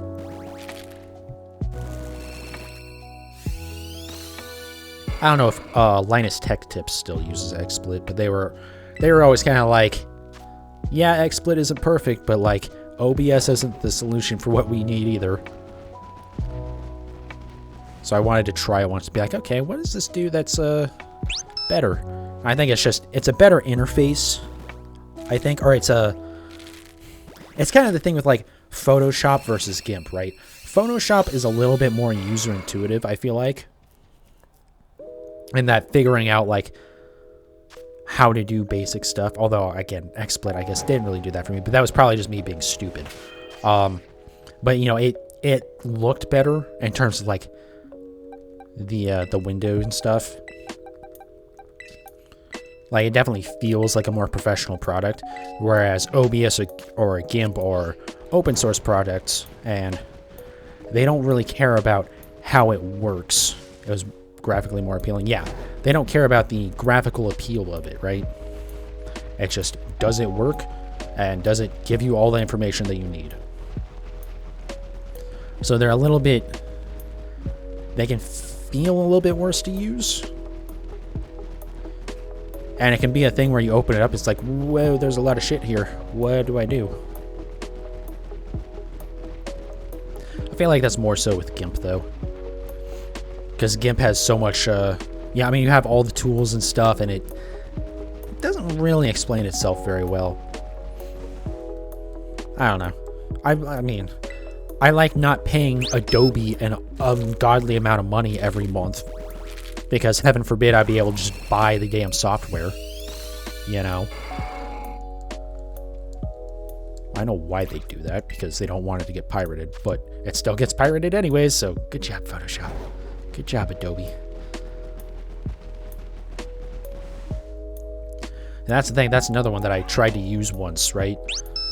I was having issues with Sony Vegas for something. Or it might have been Movie Studio that I was using. Anyways, it wasn't doing what I wanted it to do. I think this was when I was trying to, I wanted to record Assetto Corsa in... I think I was trying to record it in 4K, and I wanted to do 60 FPS for the YouTube video I was going to make for it. But it couldn't, my computer could not handle playing it at that, you know, or doing the replays at 4K at 60 FPS. So my plan was, I think I was getting like around like 15 FPS, or no, it was less than that. It was like 10 FPS or something. But my plan was, let me record it at like quarter speed, and then we'll just speed it up. And then the thing is, it below like half speed it wouldn't play audio anymore, right? Because it's just so distorted. Yikes. Yeah, I mean, this was 2016, so I mean 4K wasn't like, yeah, there were 4K displays. You could run some games in 4K, but like it wasn't really a good experience yet. You didn't really have good enough graphics cards. And mind you, I did have the settings cranked up for this as well, because I wanted to look as good as possible, right? But yeah, so I, you know, did the thing to speed it up, and then also I had to record a normal speed one, and that one I just did at like 1080, you know, lower settings, so that way it just easily did a 1080 60. Because that, I only needed it for the audio. The thing is, after I sped up the video, it didn't match with the audio recording. It was slightly off. And I guess what happened was, I don't remember what I was using to record at the time for PC stuff. But something, God, was I using I don't remember what it was. But whatever the software was, I guess it had managed to record it as a variable frame rate instead of just like a constant 60 FPS or 30 or whatever it was supposed to be doing. And so that was like trying to play havoc with it. Or I forget whatever. I think that was ultimately the issue, but I'm still not sure exactly what. But anyways, I was dealing with that, and I was like, that has to be something to do with Vegas. Let me try, is it Premiere for Adobe? Whatever their video stuff is. Hello, Xavier. Welcome back. Hope you're doing well. But yeah, I tried to do that, and I forget why I didn't just do the trial. I think I had the logic of the Adobe stuff is like kind of industry standard, at least for like content creators. So it's like, let me just buy into this. I'll just use it, whatever. That'll be easier for getting help with stuff. How am I? I'm doing all right. Just having a chill night here, hatching some shiny Pokemon. Did I count that one? Oh, we missed a couple. Whoops. But yeah, it's been all right for me. How's it been for you, Xavier? Anyways, yeah, so I paid for Adobe stuff, and it was a subscription. I was like, oh, okay, that's that's fine.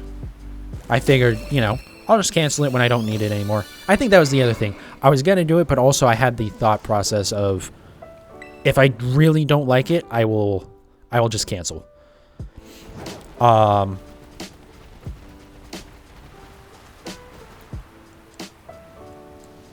yeah, so I messed with it. It didn't solve my problem. I was still having an issue where changing the speed of the video was not like working properly. I was like, okay, well, this doesn't solve my problem either.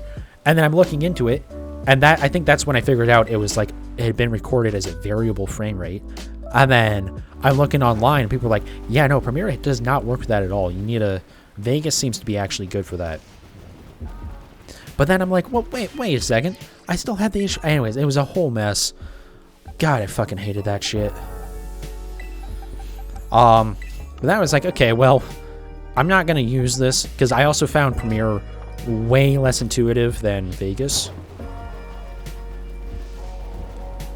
Again, part of that is just I had experience with Vegas, but also it just didn't feel good. I don't know. Like, I had a lot of trouble trying to figure out how to do stuff with it. So I said, all right, whatever. I'm just going to keep using what I'm using then. Who cares? Well, I went to go cancel the subscription. It's like, oh, yeah, no, actually, fuck you. It's a yearly contract. You just pay monthly. I was just like, what the fuck? What's happening? Why? Why is that a thing? Why the fuck do you have a subscription service that you can't just cancel? That, like, fuck you. God, that was so stupid. The only thing they do is that if you, like, try to cancel, they'd be like, hey, you have to pay us anyways, but we'll give you 2 months free. And then you can keep using it, and then we'll start charging you again after that. And then at the end of the year, you can cancel it. It's like, fucking fine. I mean, I guess if I'm going to have to fucking pay for it anyways, let's go ahead and reduce how much we're paying. But yeah, that was an interesting experience. Like, really sucked to be paying that, like, $35 a month or something for, like, 9 months when I didn't even care to use the software. Though I say that, Vegas is a dumpster fire, too.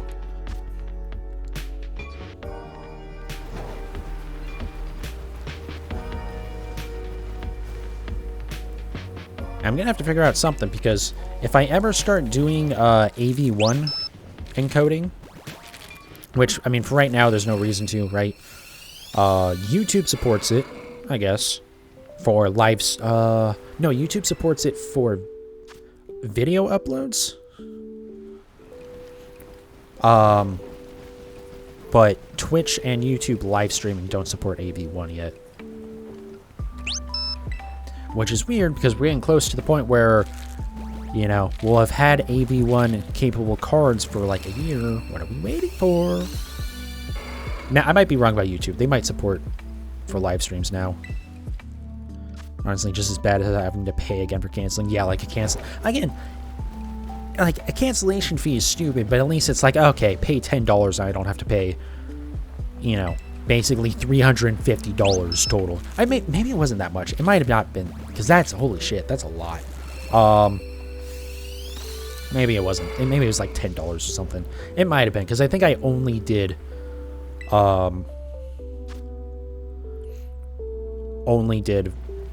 the video editor software.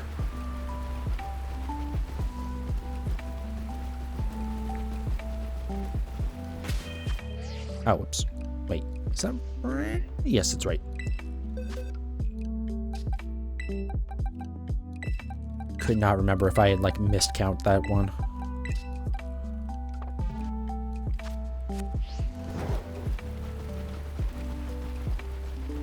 But yeah, I don't know. I have, like, no love for Adobe. Because they were one of, like, the earliest ones, I feel like, to start locking behind their software behind a subscription. Which, in theory, it's like, oh, yeah, but you get, you know, constant upgrades and you know. But, like, you get free updates with other software, too. Like, Vegas gets, you know, yes, there's, every once in a while, they'll release a new version of it. So they'll go from 18 to 19 or to 20 or whatever. But, like, during the lifetime of that version, you will get updates to it, right? That's part of buying it. You know, usually it's not anything too crazy in terms of features, but, you know, bug updates and stuff like that. And as long as the software does upfront what I need it to do, then I don't really care about, you know, you adding other updates for stuff that I don't give a shit about.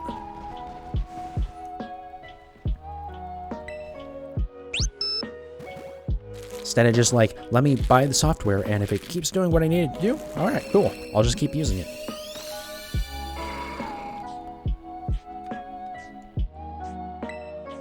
Like, some people that will always want cutting-edge stuff, okay, maybe.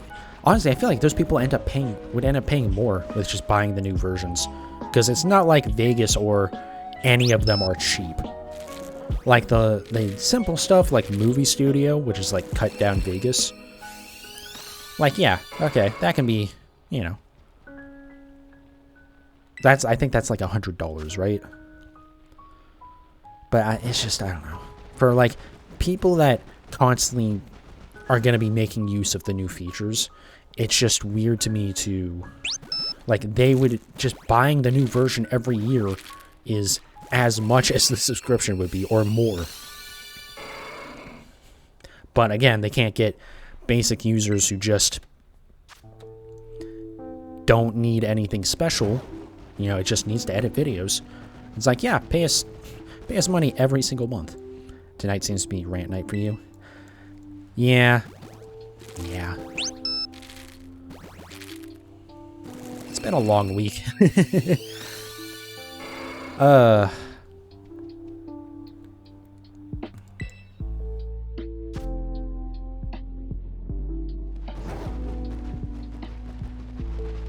Is that the last one that's it? Okay, there we go. Just keep nothing wrong with it, just keep going. That is one thing, right? It's nice to rant and vent about stuff, but also it's not good to like always be getting frustrated about shit. And just like spending the entire stream just like bitching is just like But yeah, like as it comes up, sure, I'll fucking go in on stupid topics. Anyways, we only got a couple more batches of Pokemon, or a couple more sets of Pokemon here in terms of hatching. Life is frustrating sometimes. Yeah, you know.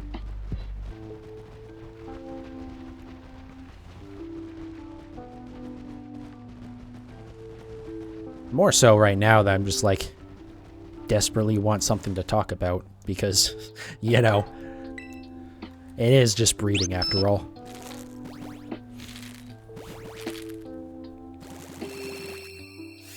yeah, we'll definitely do at least one more set of eggs. So we'll get to stand in front of the picnic table for 30 minutes, waiting for eggs to spawn. But we'll see where we go.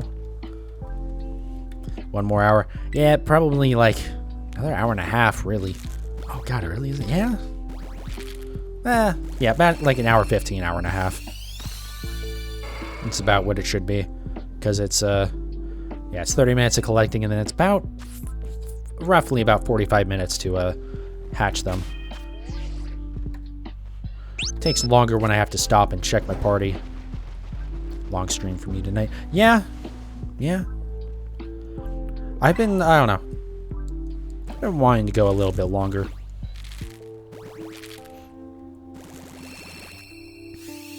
Usually end after 2-ish hours. Yeah, part of it is just like when I'm doing the encounter hunts, right?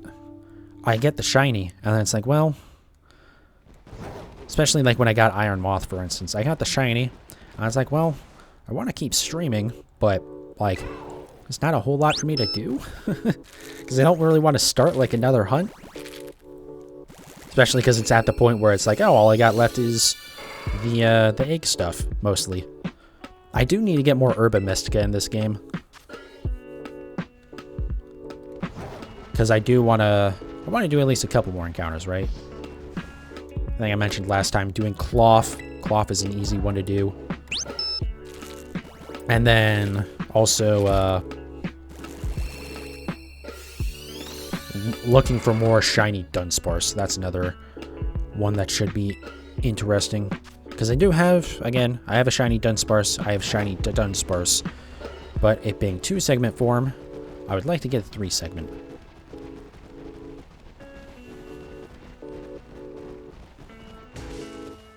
Hey, what's up, Derpy? Welcome back. Do I already have all these hatched? No, I do. Whoops, I lost count.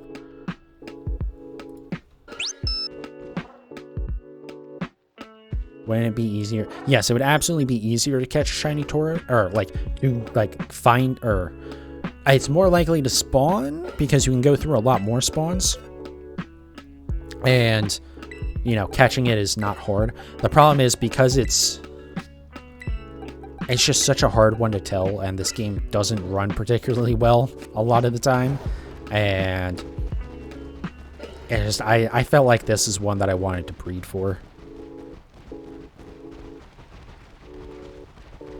So it's 4 for this one, right? No, okay, it's 5 more. Okay.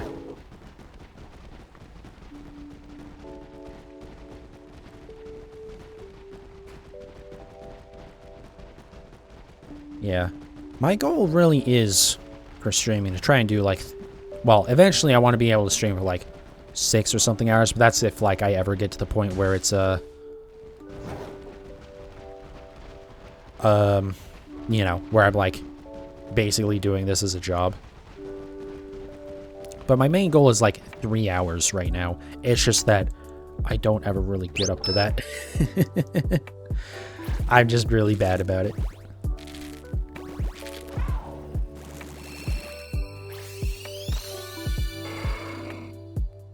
You faint every Tauros you see. There's a way to do it, I guess. Yeah. I just felt like this would be better. Again, some of the really obvious ones, like Cloth, is gonna be very easy. Because Cloth sticks out, and it has a very easy spot to hunt for it. Basically over kind of near where the Titan would be.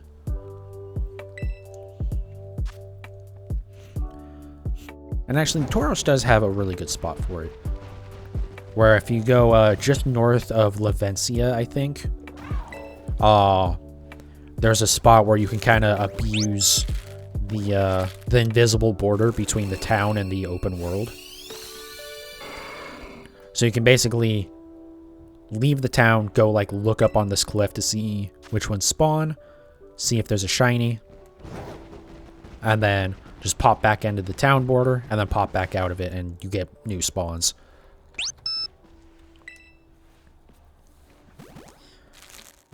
But again, it's just, I don't know. I'm really not confident in being able to see this shiny. I know it'll probably look obvious once I do actually get one, but it just doesn't Just doesn't feel very obvious. Something just being a different shade, unless it's a very different shade, is rough. Thank you for the follow, man. I appreciate it. Especially on these nights where, like, I'm very tired. And, you know, I had a day at work, and that's, you know, I'm going into my weekend now. And it's 2 in the morning. And it's like, yeah, you know, I don't want to think about it as much. I just want to chill. Alright, so 2 sets of 4 here. Very tired. Let's go an extra hour. Well, it's like, you know, mentally kind of spent, I guess. I don't know. It's hard for me to describe it, I guess. That's a cute whooper for that emote.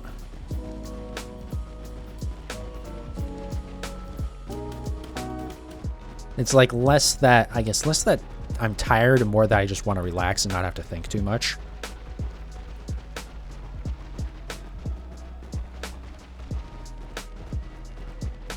Whereas with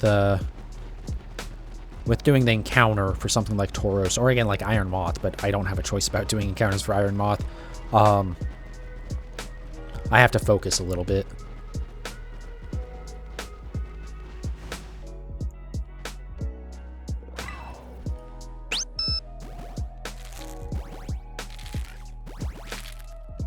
I will say I prefer Pokemon breeding over Temtem, and Temtem you're limited to how many times you can breed them. Ew! That's why. I mean, no, that's dumb and bad. Why would you do that?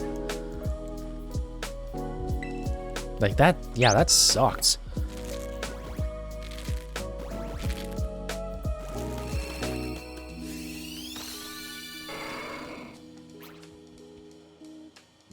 I just remember that when Temtem, the like beta or whatever came out, and everyone like was like, holy shit, we're finally getting Pokemon but not Pokemon. Maybe this will finally push Game Freak to be better. And then everyone hopped into it, and it was, you know, it was early access. And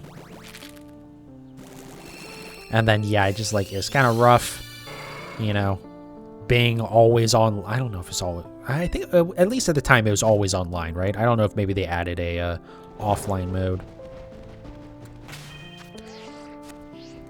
But yeah, it was just, it just very quickly got left behind. And even by the time it actually got released, I feel like a lot of people are just like, yeah, I don't care. That's because you can adjust IVs with items you feed your mons. That's fair. I guess I was wondering if that's like kind of what it was, but like I just feel like that's a dumb restriction to do. I don't know.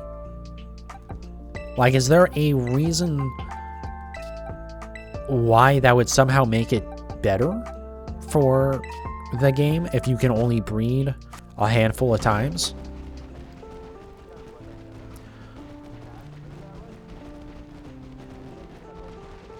And even then, the bred one you get has less because you... Oh, yeah, that's...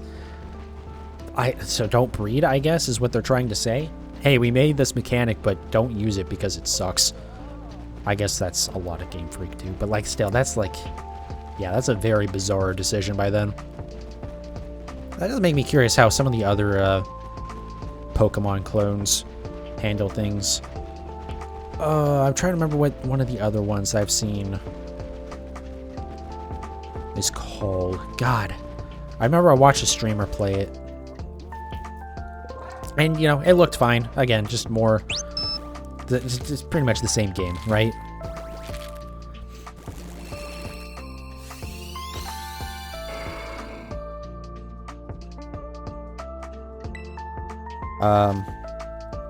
But yeah, so it's just, I don't know.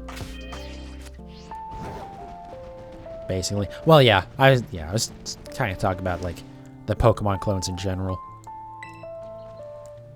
But yeah, I don't know. They're I'd just be curious how some of the other ones handle breeding, or if they even like bother with it.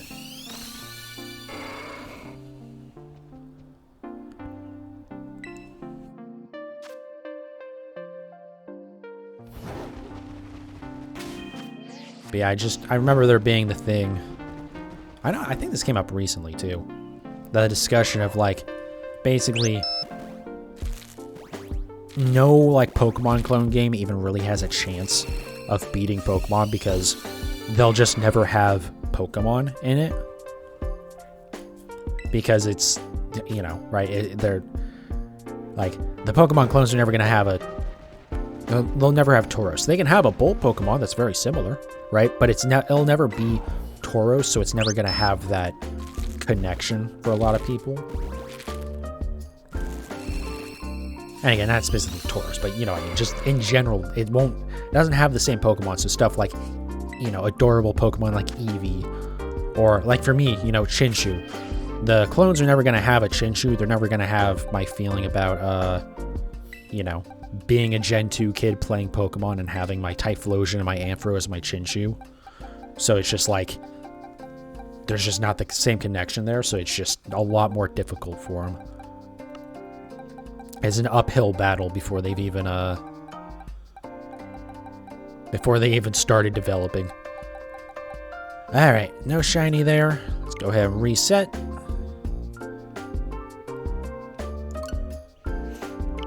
Hop right back in.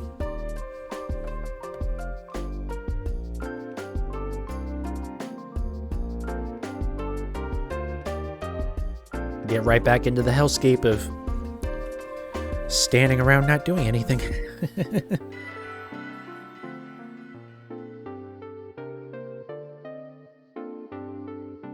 Uphill, more like up a wall.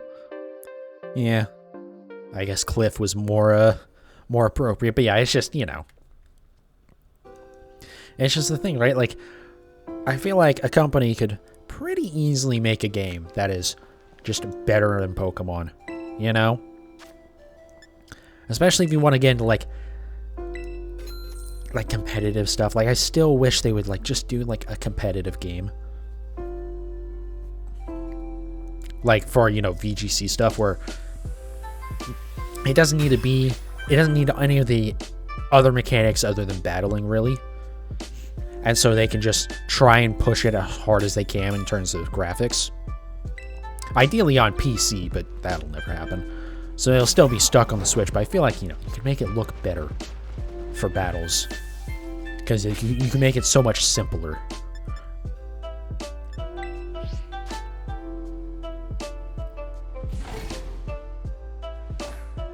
Someone could make a better game, but like, yeah, that's the thing, right? It's just like, it could be a better game in every way, but it won't be Pokemon, so it just almost doesn't even matter. All right, here we go. Now we stand here and we stare at this table for 30 minutes. I definitely do want to try and figure out, again, it might literally just be solitaire, but just like have something else that I can do during this. So it isn't like completely dumb. The thing is, there's so much like extra crap in the solitaire game on Windows now, because it's like they try to add, you know, stuff to make it so that we can monetize it a little bit, but it's like, just give me the simple, basic Microsoft Solitaire, guys.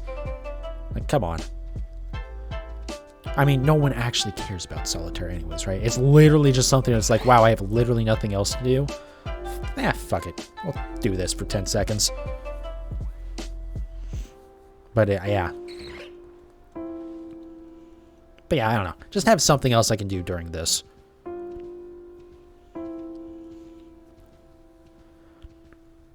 Because I don't, you know, I need to, again, it's like, come back to it every 2 minutes, right? But I don't need to focus on this at all. I'll try and come up with something. Again, I won't be streaming tomorrow or Tuesday. Those are my usual days off from streaming. We'll be back on Wednesday. Most likely just with more of this. It's a possibility I could hit affiliate by Wednesday, which would be awesome. Because that does definitely let me kind of stream a little bit more stuff that, like, I know isn't going to get viewed as well, or isn't going to get, like, random people just browsing Twitch to pop in. Like, I wanted to do Pokemon Stadium. Just played that for, like, an hour, but other than like for the day that it was added to NSO, or the day that it was added to NSO for that time. No one's watching it. It's like, it's bad. So it's yeah, I don't know. But again, I do want to get back to that kind of stuff just sometime in the future here.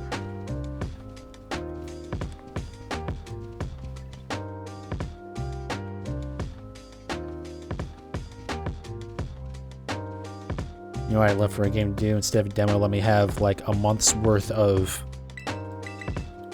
full content as a trial. Instead, like complete access to the game for a month, but after that month, the account is locked till you buy the game. Not quite the same as that, but Final Fantasy 14, you can play through the entirety, basically. There's some like features and stuff that are locked off, but the actual like meat of the game, you can play through the entirety of the base game and the first expansion without a subscription. I think it's like after you get past, I don't know if you get blocked off from leveling further past like level 60, or if like if you go past level 60 then they tell you, hey, now you have to buy it. But yeah, I mean, you can just, you don't have to buy the game, don't have to have a subscription. You can just maybe you need a subscription, actually, I'm not sure, but you don't have to buy it. And also, I mean, you can get free now. I'm almost certain you don't need a subscription for it. But yeah, I mean, you can just play the game and its first expansion and just enjoy it. Again, there are some like features that are blocked out for trial accounts, but it's, I mean, that's a hell of a trial, you know?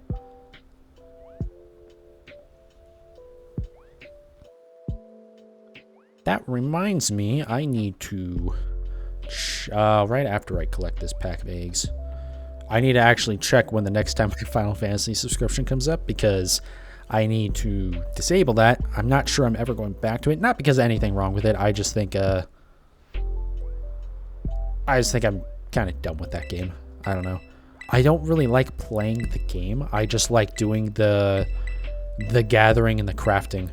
I'm a very weird player with it. And unfortunately, there's no way to just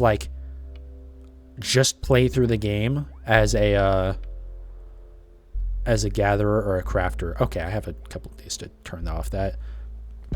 Like, you have to do story content, and you play an MMO, like a survival game.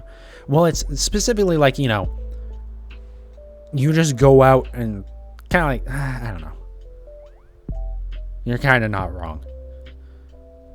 But it's nowhere near as complex as a survival game, because you're crafting like items, right? Not crafting like a building, like a base or something. It's just making like items to go and sell and shit. But I don't know, like, I just really like it. Also, the mini game for crafting I find interesting. Actually, it's not really I don't know, it is a mini game, but it's like trying to optimize your how you're doing it, because you have different moves that you can do during the crafting process to affect like how much durability you have left, or how many more, you know, how much more you can craft before it just breaks. And stuff like that. Like, and you know, making the quality better so you can get the high quality version.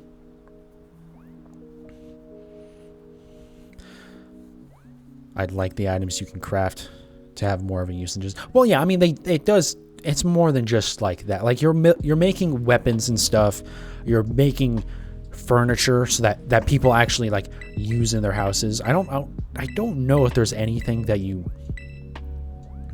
make that is literally just to sell, or its only purpose is to sell. There's plenty of stuff that doesn't really get used by anyone because it's just not actually useful, and that stuff you just sell. But also, like, it's more of like, craft it once so it's marked as I have crafted it, and then, you know, go and move on to the next item. WoW's crafting kind of feels pointless.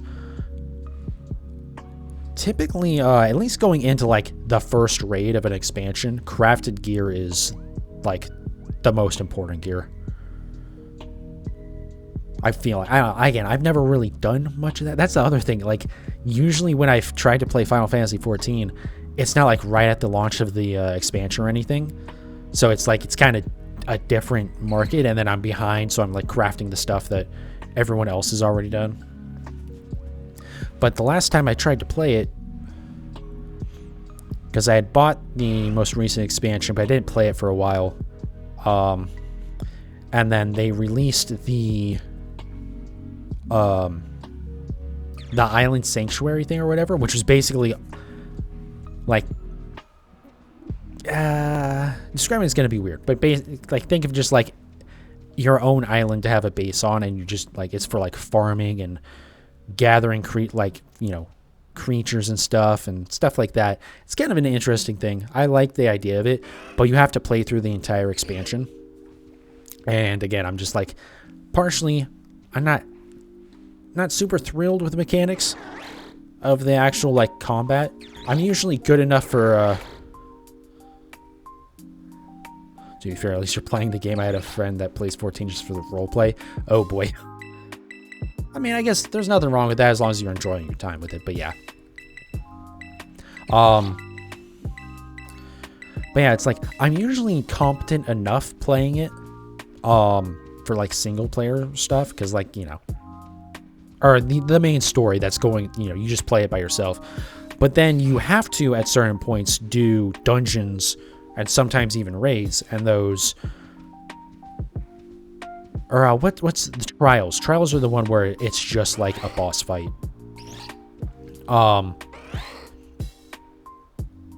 And yeah, like those you have to, for raids and for the trials, you have to do it with other players. There's a way for dungeons to have AI partners, but you have to play with other players for other stuff. And I chose a healer class thinking, oh, healing will be, you know, kind of easy. No, not in Final Fantasy. Oh, like you can't just heal bot. You can't just focus on just keeping your teammates alive. You have to, because you have to basically be also helping with damage. So it's more of a green they call it green DPS. It's a DPS class that also can heal, but it's just like, it's way more involved than I thought it was going to be.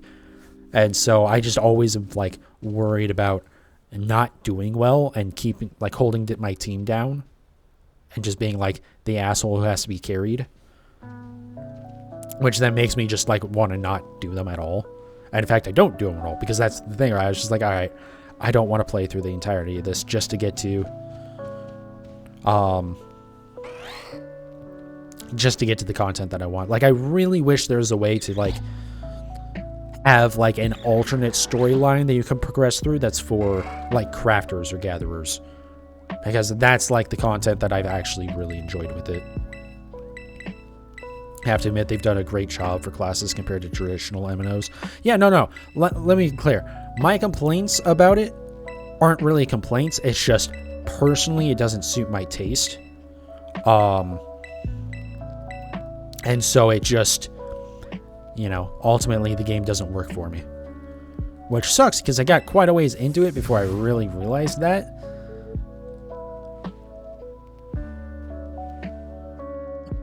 Sorry, I'm just trying to do math in my head here. Okay. A solo versus co-op content. I guess. I don't know. It's just, I got to the point where it's like, okay, the story's really cool and all, but like, I don't know. I just, again, it's not even so much that I don't like the combat, I just know that I suck at it. Because the other thing is, I'm constantly taking, you know, months-long breaks, and so then anything that I had learned is gone. So then it's like, but then I have to hop into like this more complex content, you know?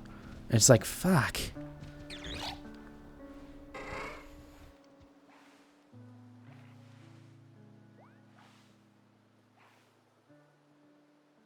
And it's like, yeah, my thing with like letting me advance with the other things is like, you know, for instance, you'll be locked out of zones until you reach a certain point in the story. But it's like, have a different storyline that I can do. or not even storyline, just let me do the like gather and the crafter quests, and when I get to the point where I need to unlock that zone to advance further with those quests, okay, unlock it for me then. You know, just have a way for me to do that. Like, I understand why. They want you to actually play the actual game, right? Because that's where 95% of the effort goes into development, is that.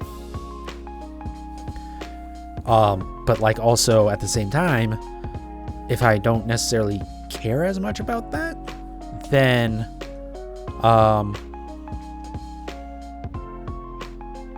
you know, it's like, why? Like, I'm not going to do it anyways.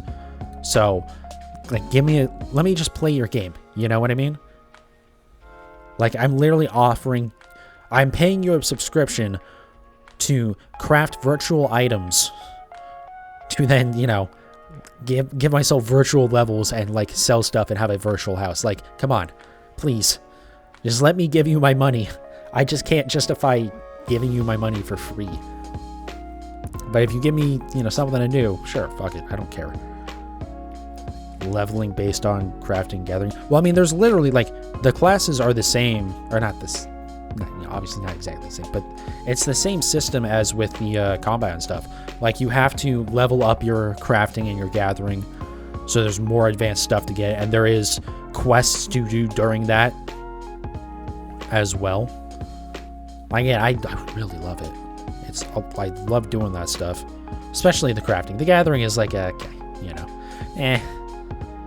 because it's mostly just you go and you click on a tree or a resource node, and then you'll collect items from it, and then you go to the next one, and you just kind of watch it do its thing, kind of like this right now. Yeah, but you're zone locked. You don't exactly, and that's the thing. Just like, let me unlock zones through alternate methods.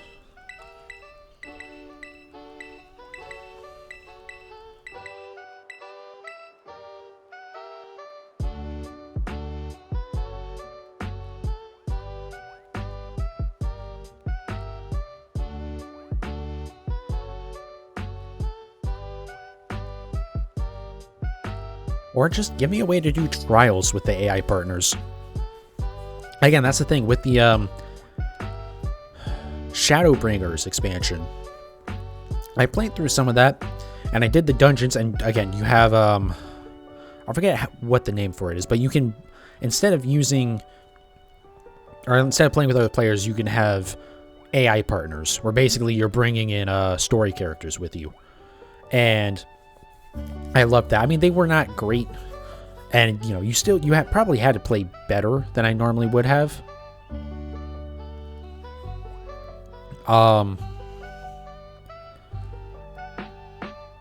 But yeah, but you know, it was fine. It was a way to advance it. But then I got to a point where I believe it's Titania, which is a trial, which is basically the difference is the dungeon is like, you know, you have to go through the dungeon and get to the boss at the end. The trial is just, you just fight a big boss.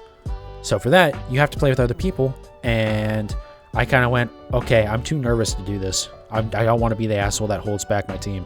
So I just never did it. And I just never was able to unlock a couple of the zones. How'd you survive, though? I mean, as you level up as a crafter, you get more HP and stuff. And also, or crafter actually doesn't matter, but same with a gatherer. Also, gatherer does have a stealth ability, where basically you stay cloaked, and as long as they aren't more than like 5 levels higher than you or something, monsters don't notice you.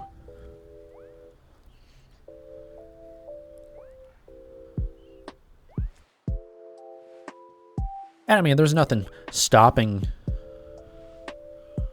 you from like leveling up a damage class, so that way you can at least fight back. Because I mean, basic monsters, that isn't bad. It's like going through the trials basically. Even the dungeons aren't too bad. It's just the bosses during it.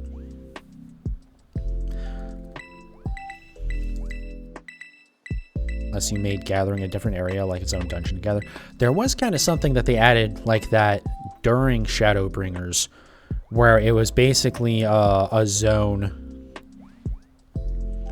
But it wasn't the same as a dungeon because it was a much more open thing where you could choose like where you were going and stuff. But yeah, it was like that where it was just for gatherers basically. You know what? There wasn't combat, but you had a thing where you had an ability that would charge up that would let you kill a monster so that way you could get the drops from it.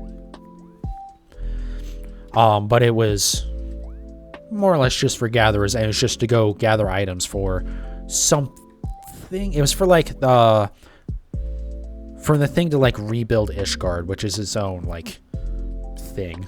We'll not get too deep into that. Similar to Underground and Diamond and Pearl, kind of, yeah.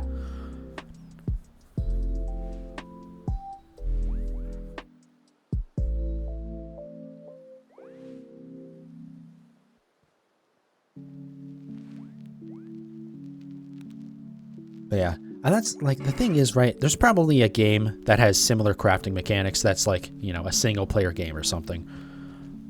But the fact that it's in an MMO environment, so like you know, if I sell an item or whatever, that's going to like a real player that's going to use it probably, changes that dynamic entirely, right? Like it's so much more interesting to me. I don't know how to like say it, but it's just, I don't know. Welcome back, Honest. I don't mind you lurking, don't worry. Like I said, I don't mind lurkers at all. Just as long as you're having a good time.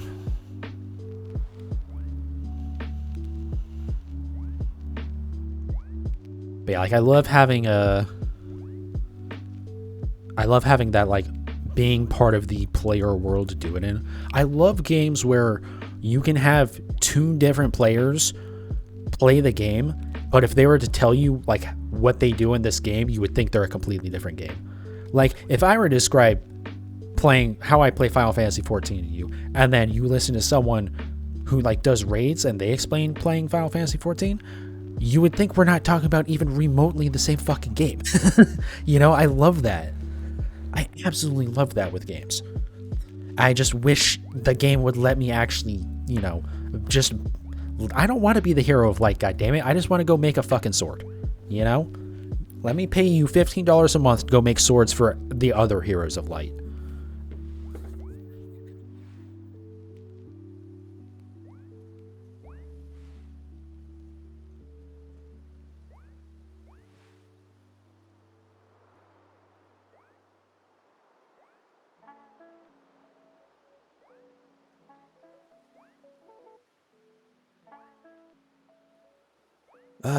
Okay, so I think we got about 10 minutes left on this collection here.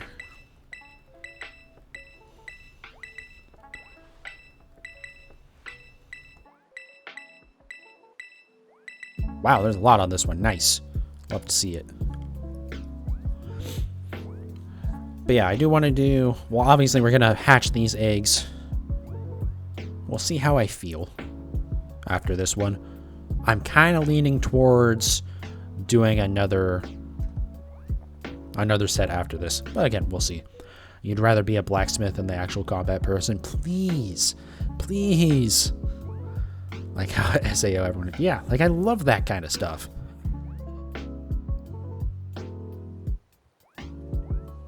What would probably help with that too, with Final Fantasy, is if I was...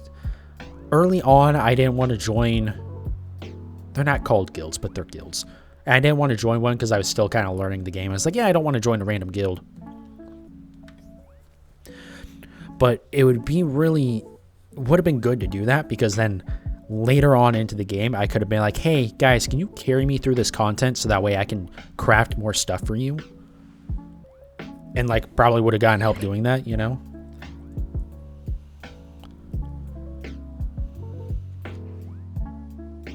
But now it's like, I don't want to be the person that comes in. It's like, hey, I haven't played in like over a year. You guys want to like help me get through all this combat stuff so I can craft items for you, even though I have not even the slightest idea what I'm doing or what needs to be done. Because, like, you know, I don't know, like, what the meta items are to make in terms of, like, foods or potions or whatever. I'm sure I can figure it out, but it's just, you know, why would any, like, decent guild want anything to do with me at that point? It's like, why would we do that? Like, there's plenty there. It's like, yeah, you know, whoever can join or whatever, but it's like, I don't know. I think just at this point, I think I'm over Final Fantasy 14, which does suck, because again, I loved the crafting so much. Maybe I'll look into it again at some point.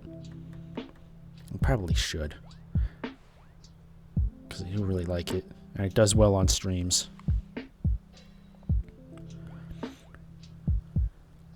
Make it so mobs drop more than weapons and armor. I mean, they do mostly. Like, they typically, well, yeah, they drop some. They don't really drop weapons and armor. Usually, it's just like some gil and some XP. Sometimes they, or a lot of times actually, they do drop actual mob drops. But that's the thing. Again, usually for those, you know, like, yeah, you might have to play a bit with an actual combat class, but you don't necessarily need to, you know, you can just grind, right? Why is... I don't know why my chat box is, like, being weird, and it's not, like, keeping itself scrolled down all the way. Oh, you know what? That would be exactly what's doing it. That's weird. Whatever, I'll worry about it later. Managed to beat the story? Nice. Did you enjoy that final boss? As much as I did, at least? I fucking loved that final battle of this game. The actual final battle, not the scripted one that follows after.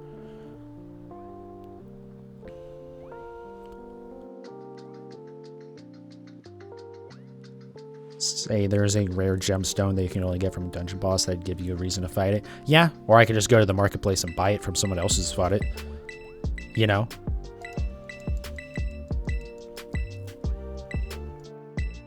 Like, that's the thing. The same market that I'm going to sell stuff to, I can also go get the rarer materials from. Stuff that I'm not going to get through combat. And for, again, basic enemies, just use a combat class. Play it when you need to. You know, you can do some leveling. It's not very fast. Or you can be like me and just buy the buy the level up pack. I'm part of the problem with video games. I'm sorry.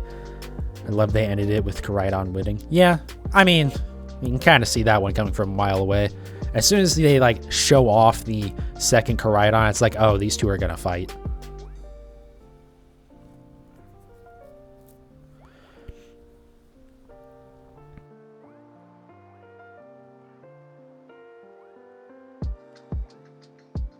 But yeah, I don't know. I really should maybe try and look into Final Fantasy. That's the other thing, because I never actually finished Shadowbringers.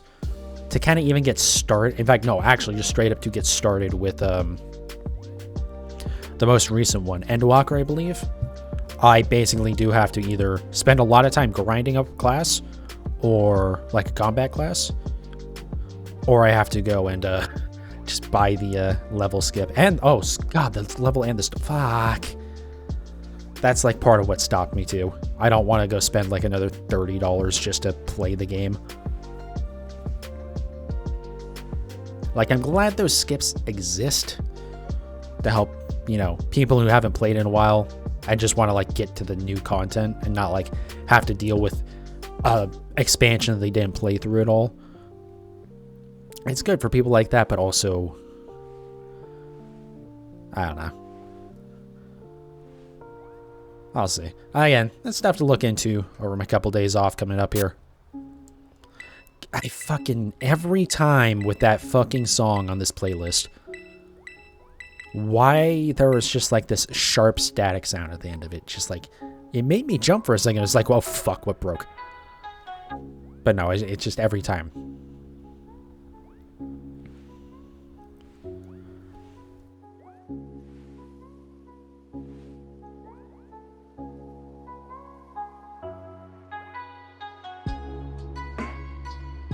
Okay, got a few seconds here.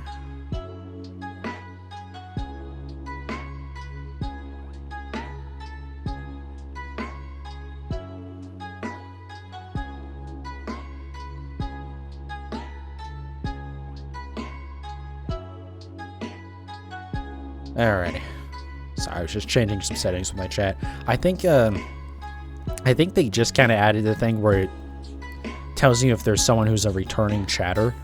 Although I don't know what their mechanism for doing that, because it started popping up for Honest, but it wasn't popping up for Beans. And for some reason also that was breaking my chat, where whenever you would post Honest, it wouldn't actually like scroll properly anymore. That was weird. It's fixed now. But that's the thing. I don't know what... I don't necessarily mind that being a thing and leaving it on. I just don't know what their way of measuring that is.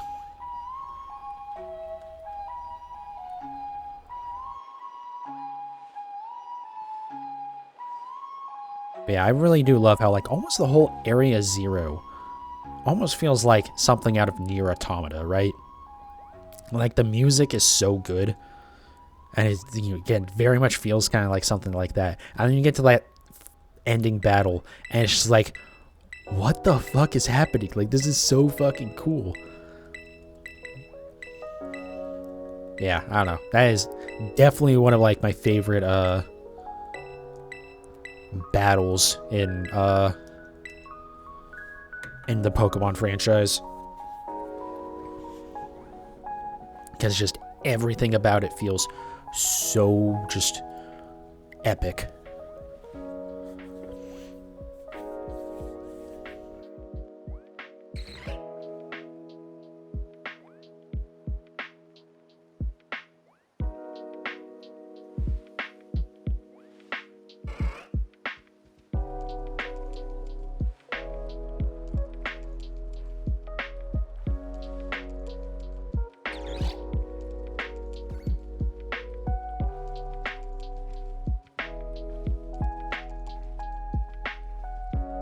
Alright, just another minute here, and then we can get back to the hatching.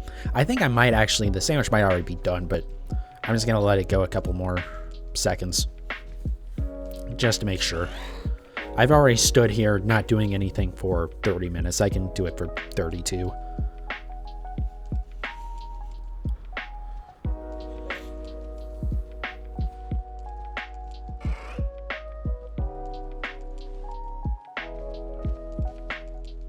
Also, yeah, I think I just said that I might do another set after this. No, I won't.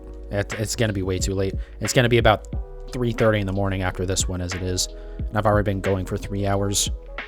But again, we will obviously hatch these. Alright, whatever. That's good enough.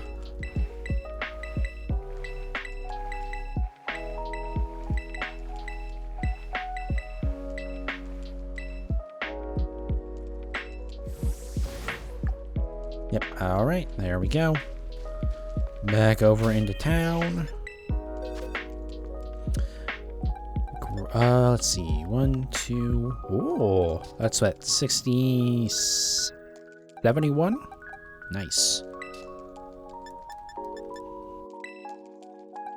Let's grab my my hatching Pokemon. Throw you back in here. Grab a set of eggs, and we'll get on with it.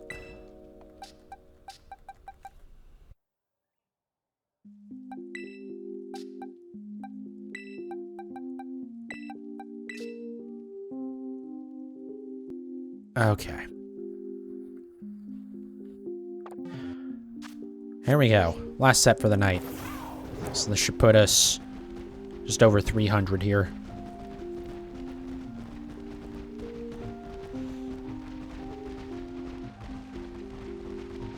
Hopefully we can get it here. Hopefully we can get it on this batch here. Obviously, when I do get it, I'll hatch the rest of the eggs too. You never know, I might get a second one. Not likely, but it could happen. And then, yeah, on Wednesday we would start up with Blaze Breed. Or we'll continue with this on Wednesday. Whichever way it goes.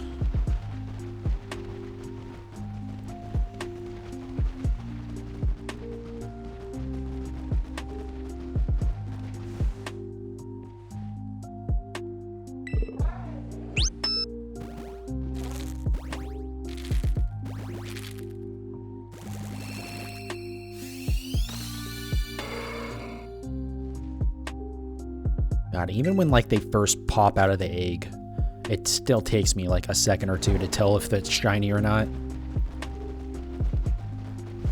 Because, I mean, you can only really tell just by comparing it to the, to, like, you know, the difference between the mane and the head. But it could kind of take a second. Because especially with the way that the lighting plays tricks on you in this game. I like that they, like, stepped up the game in terms of lighting, but also it does... The way it affects how Pokemon look is, like, it's a cool thing, right? It makes sense, but also it makes it hard to tell sometimes. Like, I had, it happened off stream. Although I think I did talk about it on stream, and I showed it in a... Because I saved the recording. Hey! I was just talking about that. Hell yes. We got the shiny. Oh, hell yes. I noticed the head was dark and I went, is it? And then the effect went off. Oh, hell yes. That's so awesome. Alright, well, we'll go ahead and save. So that was 248 eggs for that. That's not too bad. That is not too bad at all. I'll definitely take it. Let me go ahead and put you away real quick here. I mean, I don't really care about the stats on it. Hell yes. Love to see it. Yeah, like, it looks fairly obvious when you look at it, but, like, you know, until you actually see it, it's just like, can you tell? But yeah, it's not really a big difference. Actually, you know what we can do real quick?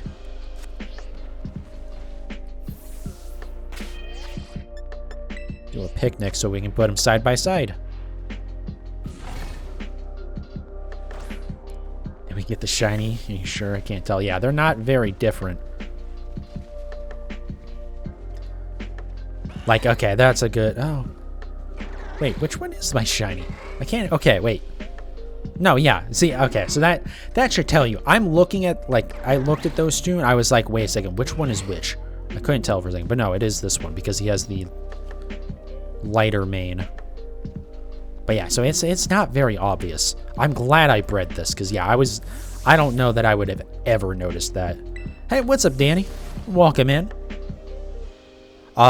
You quite literally just missed the shiny. I just hatched it. But hey, there could be another. Might want to stick around to see. Is this my...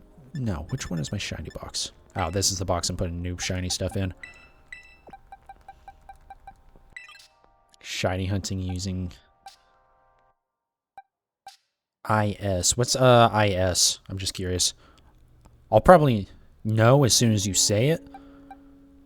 But I'm just, like, not recognizing it. Sorry. Alright. Island scan. Oh, Gen 7, right? Sun and Moon. Well, I'll hope you have good luck with that. Yeah, so we're going to go ahead and knock out the rest of these eggs here. I don't even need to bother with the count. Working on routes. Nice. Might prefer a vomit green over that subtle AF difference. Yeah. Like, that's one of the ones where it doesn't even make it... It doesn't look better, necessarily. It just looks different, and it's such a subtle difference that, like, yeah, honestly, I think I agree. That's one that I might prefer the vomit green for.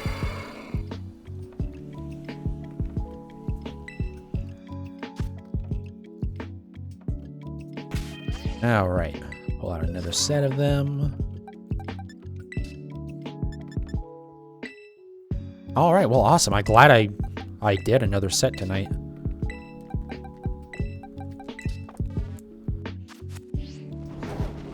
And off we go. But yeah, hey, we never know. I mean, I have another, what, 60 eggs to hatch, so it's not impossible at all that I could get another. But yeah, I mean, we definitely beat the odds on that. It's only a 38% chance that we would have seen it already. So it's pretty good. I will take it. Good start to my shiny hunting or my breeding in Scarlet and Violet. I will definitely take it. And, you know, a great way to end my week, too. Like I said, I normally don't stream on Monday or Tuesday. Try to stream every Wednesday through Sunday. Usually starting around midnight. Typically Friday and Saturday are going to be a little bit later, but I'm going for like 2 or 3 hours. It's funny, I still haven't been to Elite Four and Ultra Moon yet. Does Shiny Charm in any way help out with Highland Scan? But yeah, I didn't even like get close to finishing Ultra Sun or Ultra Moon when I played it. I didn't play the like original games at all, and the Ultra versions. I was basically only playing it. That was a weird freak out that my model did. I was basically only playing it to catch some of the Pokemon that I needed to finish my my living decks. And then I got to the point where I was going to have to play like 10 more hours just to get Crabrawler, I think. Or whatever the evolution is, I think, actually. And it's, I was like, I can't play more of this game, so I just traded for it on Pokemon Home. Shining Charm does help, but SOS is a no-go. Okay, interesting. I guess technically you don't have to beat the Elite Four to get the Shiny Charm either, right? I was just curious. What's the difference between the normal and the Ultra versions? I wouldn't really be able to tell you.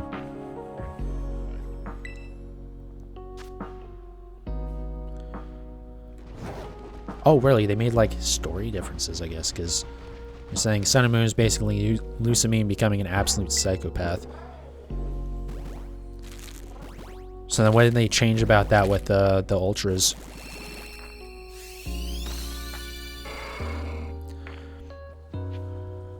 Because I know, what is it, Lily basically escapes from the whatever thing with the Cosmog, but then I don't really remember anything else about it.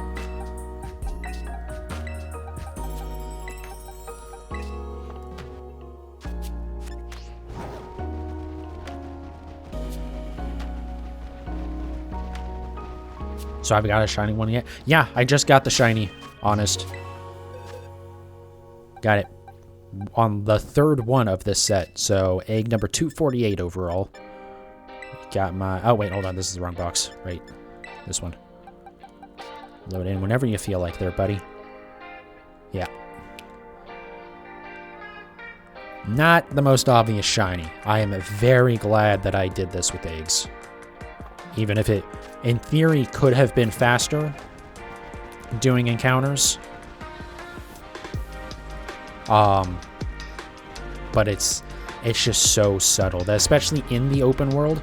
Like, I mean, again, I had them next to each other in the picnic, right? And I was looking at, like, this one's... Wait, is it? Hold on, what? And I couldn't tell. Ultra Sun Moon is... She becomes a psychopath that comes to her senses after realizing Necrozma. Oh, yeah. That would make sense. Did I catch... No, okay.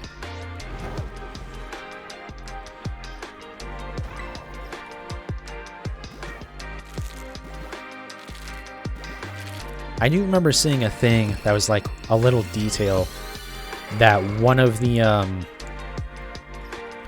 like the wormholes you can go through or whatever to go to the world of the Ultra Beasts. One of them is like shows what's basically a destroyed version of like the main town or the first town or whatever it was. Which I was like, oh, that's neat. Because it's, like, kind of subtle about it, right? Oh, yeah. Bane's definitely just by the Ultras. You don't need to worry about the originals on Sun and Moon. I know that much. I know the Ultra games basically just add content. And in the Ultras, you can catch all the legendary Pokemon. Ah, that makes sense. Kind of like how they did it with the second DLC for Sword and Shield. And we're pretty sure, I guess, you know what, if they did that with the Ultras before, that basically confirms that the second DLC for Scarlet and Violet as well will be the one where we get all the legendaries back. Or most of them. I don't know, what? How are the Reggies, like Regirock, Registeel, etc.? How are those classified? Are those not legendaries? Because they're not in the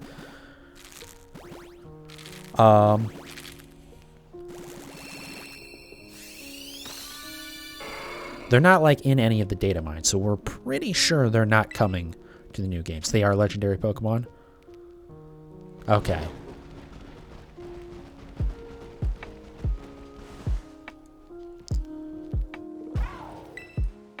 Yeah, no, you can't breed a legendary. Same with like Kubfu and Sword and Shield. You can't breed that to get multiple Urshifu. I mean, it's still a legendary Pokemon, even if it has, you know, evolution stages.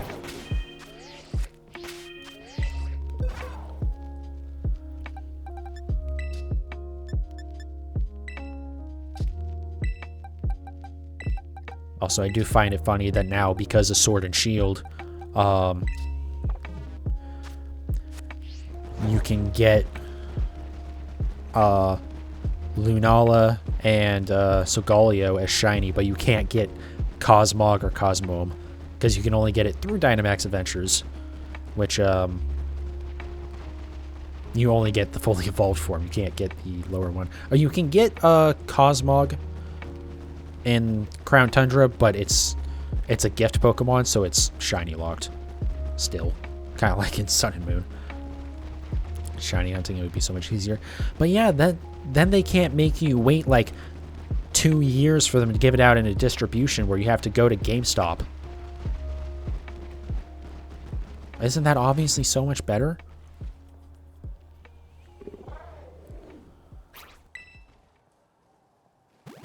You want a better challenge in their version of Battle Frontier, you're better off buying Sumo because they're capped at 50. Oh, interesting.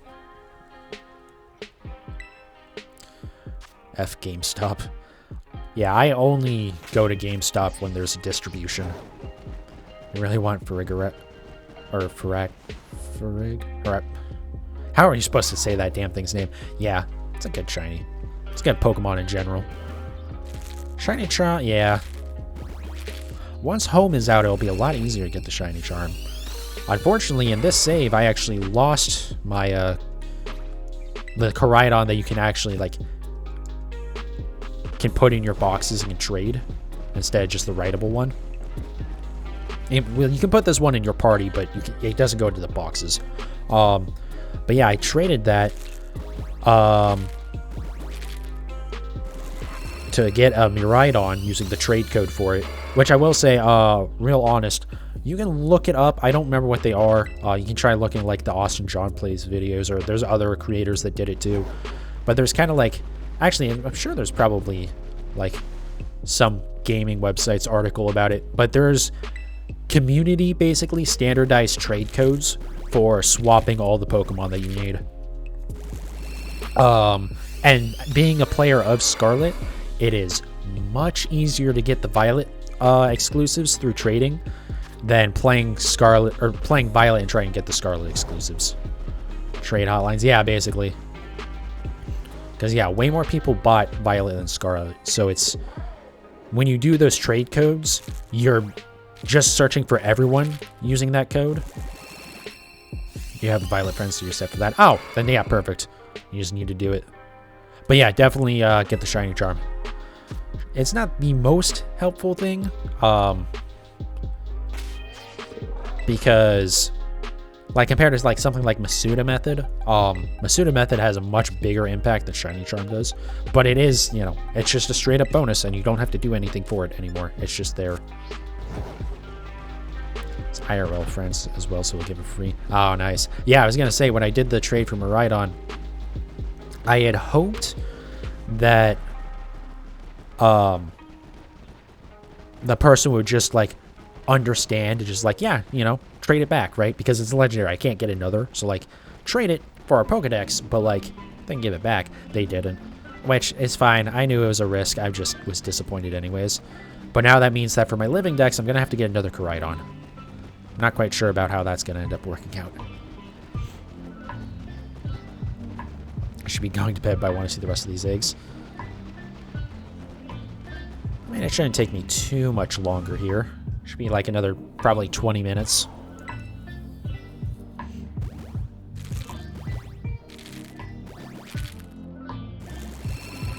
Yeah, probably what I'm going to end up doing. I've kind of already committed myself to doing this. Is, just when Pokemon Home gets updated, I'm just going to play through Scarlet again. It'll be pretty quick, honestly. I can probably knock it out in a day when I do that. It just, you know, it is a thing where I know playing through the games for a third time in less than a year, or less than like 6 months even, is going to be rough. Only time I bred for a shiny was for Charcadet for my main team. I wanted both Ceruledge and Armarouge on my team. God, yeah. Charcadet's a great example of one that you really should breed. Well, unless you have really good eyes. Because literally the only difference is that the color of the eyes change. What a... It makes this look like a fantastic shiny. Did 2 days on and off without Shiny Charm. Oof. Well, again, I guess Masuda method. Shiny Charm is not as helpful. Not as helpful as you want it to be. You named your Ceruledge and Armarouge Viva and Vita. Nice. I don't use Home because there isn't much point with Scarlet. Yeah, no, don't. I mean, again, like, it's not even updated for Scarlet and Violet yet, so there's no point in worrying about it for yourself right now. Can't wait for this tax return. Ugh. I guess my tax return's okay. Problem is, I was doing beginning of last year, I was still doing DoorDash for a couple of months, and then I went, like, kind of back to a traditional job. But when you're doing DoorDash, they aren't taking your taxes out automatically. So just at the way it ended up working out, once I actually, like, submit it, I'm going to owe the federal government, like, $200, or, no, I'm going to owe the feds, like, $100, but I'm getting, like, $200 back from the state. Because I knew this was going to be an issue, and I decided to, kind of, like, pay more state tax than I needed to when I got the regular job.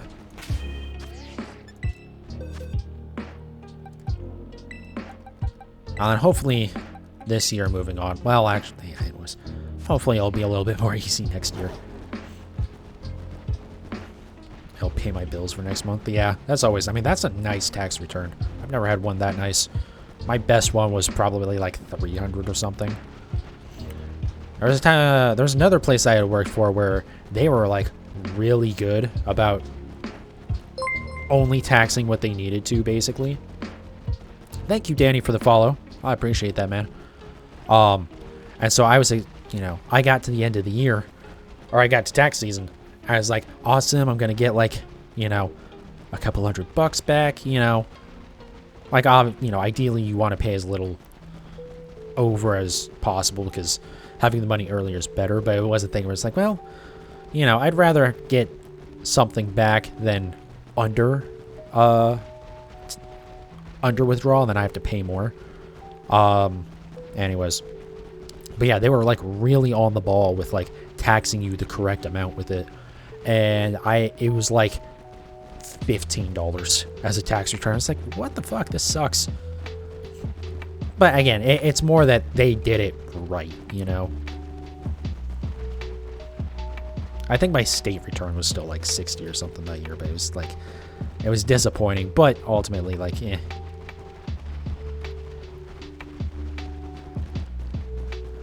Oh, so that was including your rent. Okay. Yeah, that's, oh my god, can I not run into every pool? Come on, let's be a little bit less drunk here. Oh, hey, that would help. Jesus Christ. I thought I had grabbed him. Huh. I guess I just moved him out. Goddamn.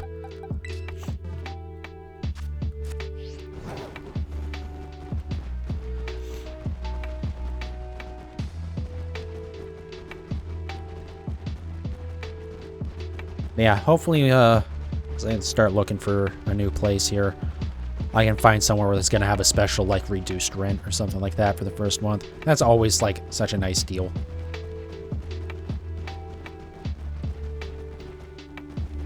Especially because you always end up having to spend so much money, right? Because you got, you know, you have to pay a security deposit. And, like, yeah, you know, you get the deposit back from the last plate. Well, sometimes you do. Sometimes you really gotta fucking fight for that because shitty landlords. But, you know, I mean, you end up getting it. You end up having to, at least up front, before you get your money back, spend a bunch. And then you have to spend a bunch of money to get all your shit moved. It's just, you know. It's always nice to, like, have, when you can get that first month reduced, so that way it's like, okay. You know, I'm not just hemorrhaging money this month. I can at least have a little bit of breathing room.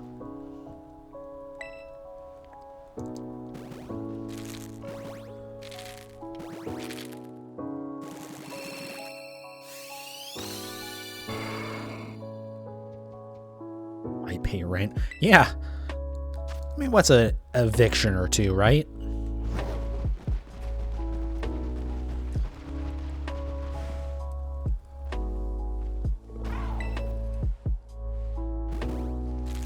I mean, yes, ideally you want to, like, own a home, but have you seen the shit show that is, like, the US and Canada right now? I mean, like, why not buy out? Yeah, I mean, again, ideally you would, but I don't think I'm in any shape to do that currently, unfortunately.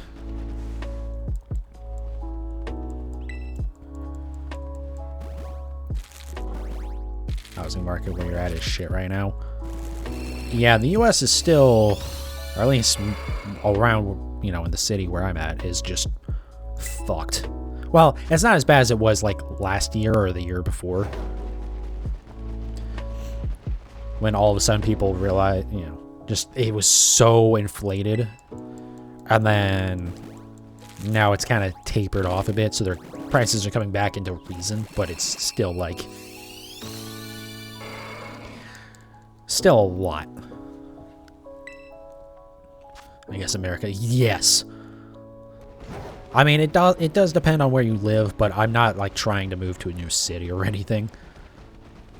But yeah, if you're in, like, a big city, it's, owning a home is going to be expensive. And just living anywhere around there ends up being expensive. Whereas Australia, you can get a whole house for only $1 million.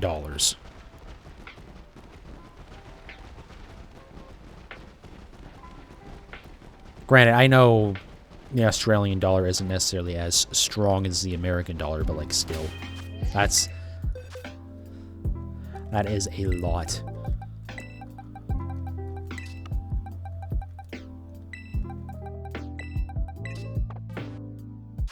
Actually, to be fair, the way they were giving out loans over the last couple of years, that might not even been impossible to get. But, like, the thing is, that's when you get into, like, 08 housing crisis, where they were just giving out money to everyone.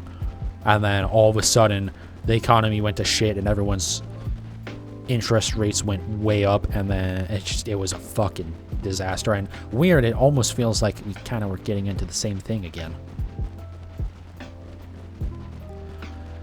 But yeah, I don't know. In my case for right now, especially in the area of,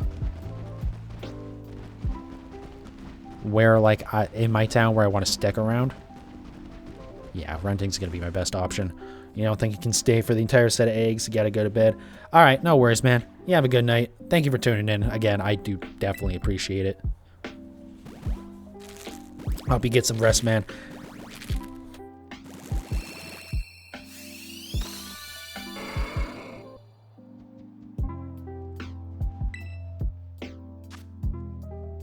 And yeah, as soon as I wrap up with these eggs, I'm going to finish up for the night. Realistically, I don't expect to get another shiny either. And it's not even like I need one. Like, there's been hunts that I've done, right? Like Galarian forms and stuff, where it's like, yeah, I needed 3 shiny Galarian Zigzagoon for the various evolutions. So that was one where I basically, well, because I was doing it on stream, I didn't hop right into the next one. I, like, moved over to another one, but it was a thing of, like, you know, it's even more beneficial to get another shiny with the remaining eggs, because then that's one less shiny hunt that I have to do. Whereas with this, if I get another shiny, yeah, I can trade it, but, like, it doesn't, it doesn't help me make any more progress towards my one-day dream of a shiny living dex. One day. It's gonna be a very, very distant day. Even not considering, like, Pokemon that are shiny locked. Like Victini or Urshifu, stuff like that. It is weird to me that we haven't had shiny Victini or shiny Keldeo. I don't think Meloetta we've had shiny either. Like, these Gen 5 Pokemon from over a decade ago, and they've never had an event to get a shiny. Just a little weird. Why have shiny but be locked? Yeah. I mean, I get why they have the shiny form, because it probably just to make sure that the game doesn't break, right? I know I don't agree with it, but I know why they do that. Why they have the locked shinies, because then they can, in the future, give it out at, again, an event or something. But, like, then again, you have, like, some of the Gen 5 mythics where there was never the event. Isn't albino animals technically shiny? Yeah, absolutely.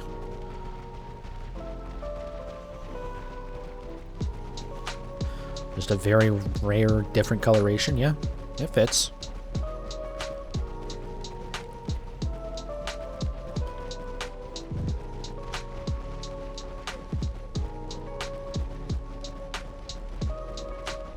You saw a wild albino kangaroo? Holy shit. I've never seen a, like, wild albino. I don't know that I've even ever seen one in a captivity. I probably have, but I don't remember what it was.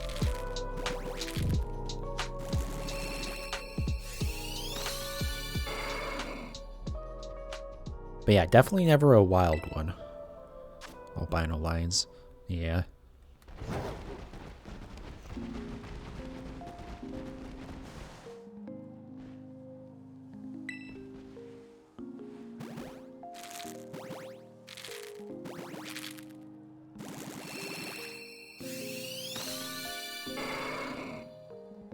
Yeah, I'd love to go to Australia for a vacation someday. As much as those demonic fucking creatures known as Huntsman spiders scare the shit out of me. I know they're actually kind of beneficial to have because they keep other pests out, but, like, Jesus fucking Christ.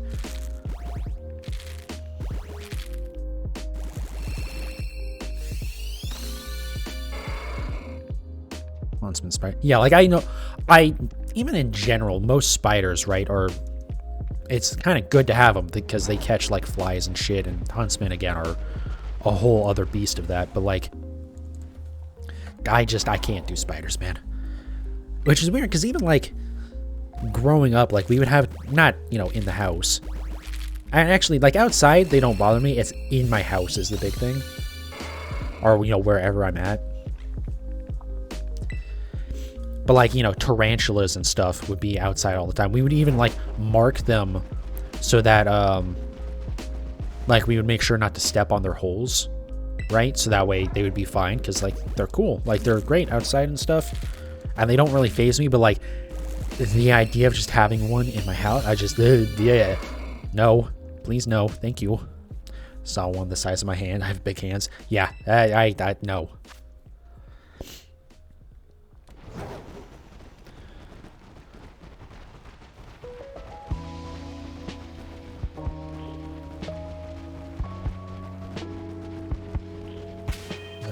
That was the last one in the set.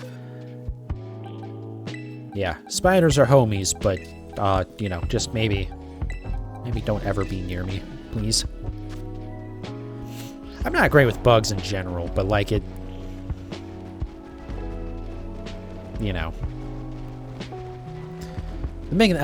most of the time it's just, like when something flies in your face, it's like, yeah, get the fuck away from me. What the fuck are you doing? Fucking, like, moths and shit. Or it's like, they don't necessarily bother me just looking at them, but I don't like them being near me. But just spiders, I don't know. There's something about just, like, idea of one even being in my house. Even though I'm sure there are. Or in my home, where I live. Anyways, however you want to say it.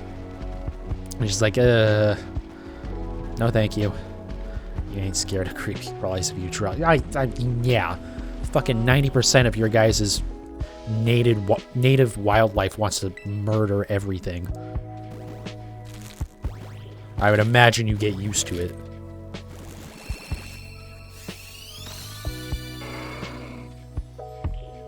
And to be fair, I'm sure it's not, you know.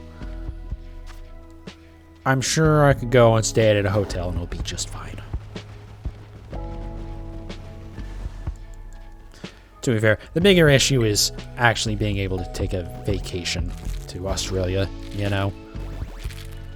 Even the koalas can kill you. Yeah, I mean, there's a lot of shit down there that is, like... I mean, fuck, you guys had a literal war with the fucking emus, right? Not literal, but it's called the Emu War, right? Like, goddamn.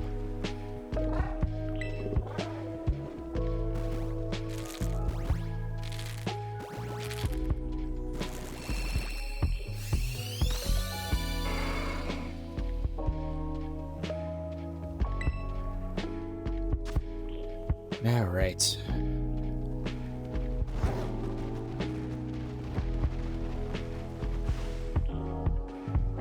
Just a few more to go here. We'll see if we can get another shiny out of this. Obviously, I'm not expecting much, but it would be cool.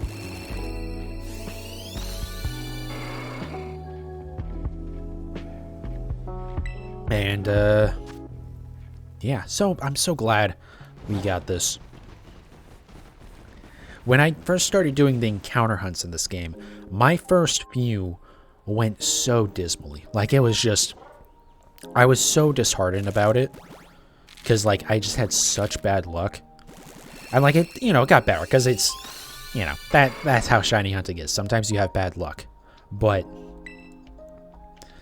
I'm glad that this one I'm starting on the right foot.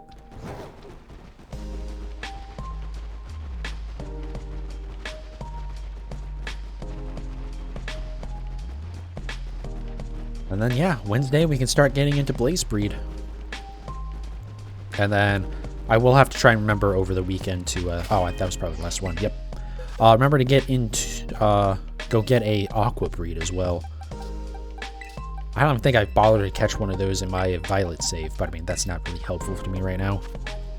But again, those community trade codes are fantastic.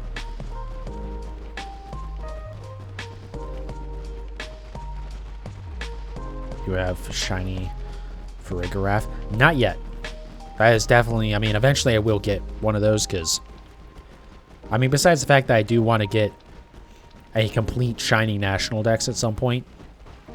Again, as complete as you can get legitimately anyways. But once I get all my regional forms done, so Alola, Galarian, Hisui, and Paldea. Though, again, for Galar and Hisui, I already have those done, and Paldea won't take too long. So once I get the Alolans done, I'm going to definitely focus on getting all of the Gen 9 new Pokemon. So everything from the, I think, whichever one is the first starter and the Pokedex. I think it's the Grass Cat. Sprigatito, I believe. But yeah, from that one all the way up until just, you know, everything that's shiny. I'm beating the stronger versions of gyms. Nice. Yeah. Do wish the post game had been a little bit better in that regard. Just something a little bit more inventive than just go beat the gyms again. Even if it was like, hey, you have to do the gym trials again, but they're, you know, they're different this time, right? Like the olive maze is a little bit longer and more involved or something, you know, something to make it feel like just more than just like, yeah, just go beat the gym leaders again. Like, I feel like that would be smart too, because that would be like part of testing the gym, right? That's the whole point why you do that. You're testing the gym to help out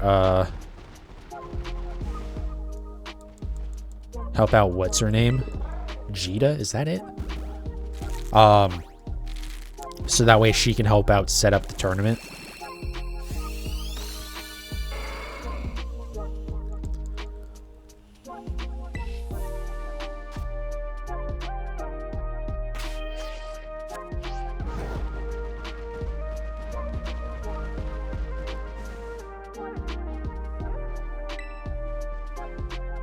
Yeah, I don't know. I feel like there's something more they could have done there. I don't know what it is, because as much as I complain about Game Freak, I'm not exactly a game designer myself, so, you know. But also, at the end of the day, I'm not a game designer. It's not my job. So, the people whose job it is maybe should do better. I don't know. It's very easy to complain about Game Freak because there's so many things they do wrong. A lot of it just being that they don't like to... They still try and keep themselves a very small company, which seems to be an issue with a number of Japanese developers of major franchises, like Polyphonic Digital. The developers of Gran Turismo also do the same thing, and just the games suffer because of it. They finally had to like start outsourcing making the models to other people. Ice Gym is so hard. I thought Ice Gym was one of the easiest ones, but that's because Skeledirge is OP. Skeledirge is by far my favorite starter of this generation. Honestly, if it weren't for my nostalgia for... I got Grass Starter. Yeah, that will do it. I chose Grass Starter my first playthrough as well. But I got lucky just doing random mystery trades that someone sent over the Fire Croc, and so I was able to start using that. But yeah, honestly, besides like the nostalgia and love I have for Typhlosion, which, you know, you just can't beat that, Skeledirge is, I think, my favorite starter ever. It's just such a cool looking thing. And Torch Song is such a busted move. At least for like a regular playthrough. Like, stab, good damage, and buffs. Jesus Christ, it's late. Your special attack every time you use it. Just like, oh, it's so good. All the starters are pretty good, I'm pretty sure.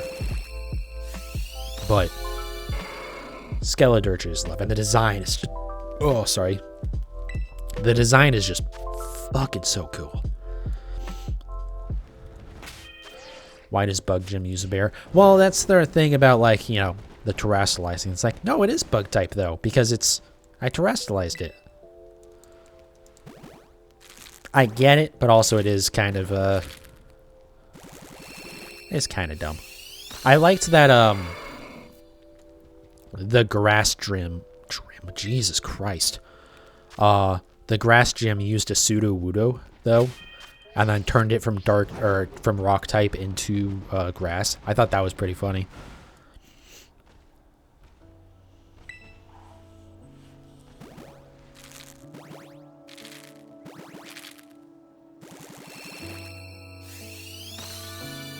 But yeah, it would be cool if in the future we could get more gyms that are themed, but not necessarily just like type locked, you know?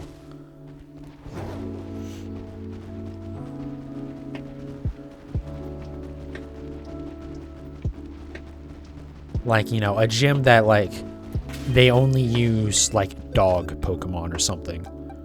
You know, like I get that. I don't know. I know gyms have always had their typings, and it's, you know, that's just part of Pokemon, but I feel like it would be really cool to see them mix it up a little bit.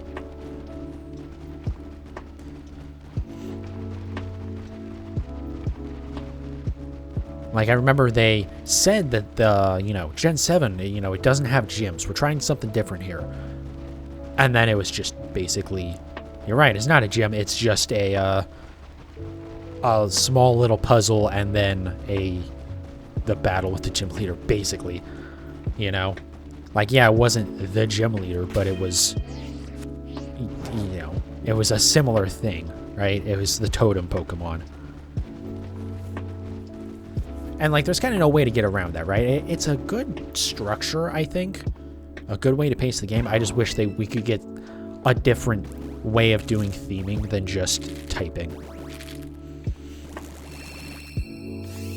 Like, I did kind of like in Gen 5 or Gen 6, I forget which one. But the first gym is actually like 3 typings because it's like fire, water, and grass, but they'll switch between them or something. I don't remember exactly how it worked, but it was interesting to have something that just, wow, it's not just one typing and it's kind of like, you know, varied in how it works. Like, that's cool. But, you know, Game Freak. I will say I did like with this generation, or with these games anyways, that they made full use of all the typings. Like, if you look at all the gyms and all the star bases and all the titans, it uses up all 18 types. So it was cool to have a unique typing for every story event that you did.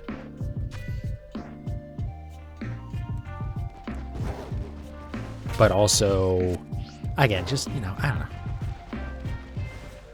I mean, if they keep doing it like that, I think I'm okay with it. Because I think that's like a cool way to do it. At least then, you know, it doesn't feel like, wow, why didn't this type get a gym? Well, it's because it's, you know, it's a Titan. Have fun with it. You know.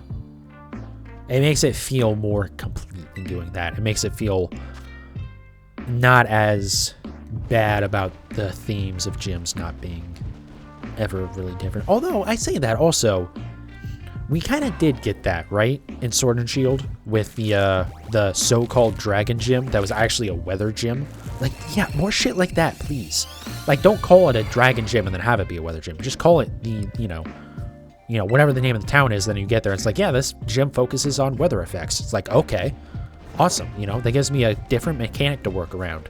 That isn't just rock, paper, scissors. Only, you know, with 18 different possible entries. All right, we are near the end here. Looks like we got a couple more sets of eggs to go through. And then we'll be all wrapped up. I'll wrap up the stream for the night, and then we'll get right back into it on Wednesday.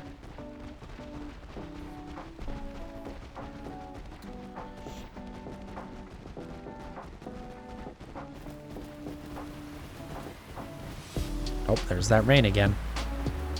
I am curious how bad of an effect that has on the stream. I know we talked about that last time, but how the, since you only have the 6,000 kilobit to work with, and the more stuff that's going on screen, like little particle effects and stuff, are really bad for this. It's just hard for it to compress all that into the thing, because typically with videos, the way it compresses is, you know, if you got a lot of frames that are the same, or a lot of pixels that are the same, either within the same frame or, you know, even moving between frames, then they can do a lot of compression to get the file size down. But when you have something like rain or snowfall or, my brain's wanting to say confetti. There we go. I kept on wanting to say graffiti. I knew that wasn't it. Just like a lot of small, quick moving objects moving all over the screen. It's, you know, you can't like optimize it because you can't compress because so much is constantly changing. And it just, you know, I mean, it's the same for YouTube. I mean, again, YouTube videos get destroyed by lots of small little things on screen like rain. I will say, I do love this game. The way they did textures and stuff, and you kind of even tell that the Tauros is a little wet there. Anyways. But yeah, especially with Twitch, because, I mean, you're limited to a lower bitrate with Twitch. Well, and I think YouTube has the same bitrate limits. You're limited with live streaming, right? Because it's not like a static video that's already been produced where you can upload it and then the servers on the service can take its time to process it. It doesn't have to be in live real time, right? But like, you know, if they can't process it in real time, that defeats the purpose of being a live stream. So they have to kind of reduce it to make it more sane. I got a Master Ball. Yeah, you should have gotten a Master Ball at some point. Do you get one? I think you get one from Jita after beating the game, but before you start doing the gyms, I think.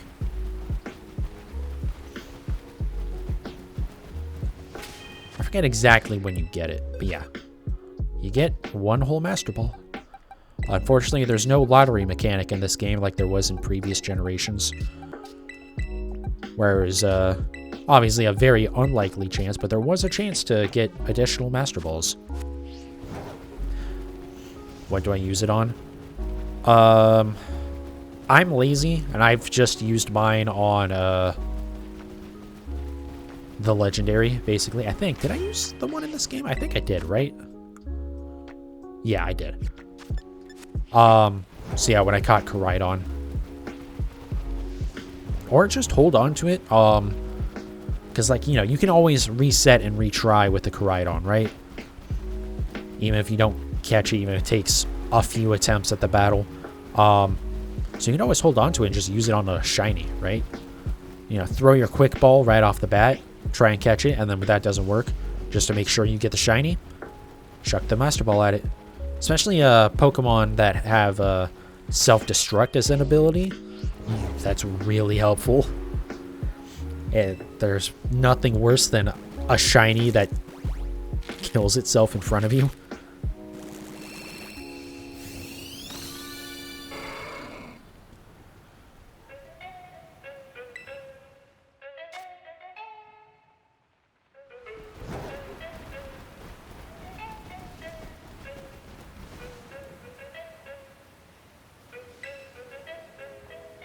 But yeah, I mean, again, I just use it on the Legendary.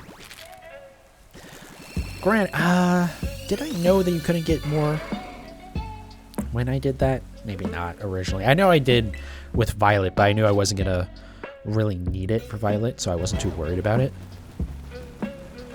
But, yeah. It's just, you know, it saved so much time instead of trying to catch the Legendary over and over again. That was like one of the nicest parts about Legends Arceus, right? They made catching in general, I think, just seemed more successful. But especially like the legendaries, it was just better. Like, oh, obviously it's better and that the odds of actually catching it were better, but like, it's really not that much fun to sit there throwing balls at a legendary for 10 minutes, you know? Like, I get that, like, the point is to make it seem like, oh, this, you know, it's a legendary, it's hard to catch, but, like, I don't know, is there a better way to do that? Maybe there isn't, you know? Maybe that is just, like, that's just how it has to be to try and get that feeling, but it's just kind of, I don't know, it's just frustrating, I guess, because it's just, you have to, it's not really hard, right? I guess that's the thing. It's just time consuming. And then you get to the point where it runs out of moves and then it starts struggling and then you have to restart anyways and then do the whole process over again.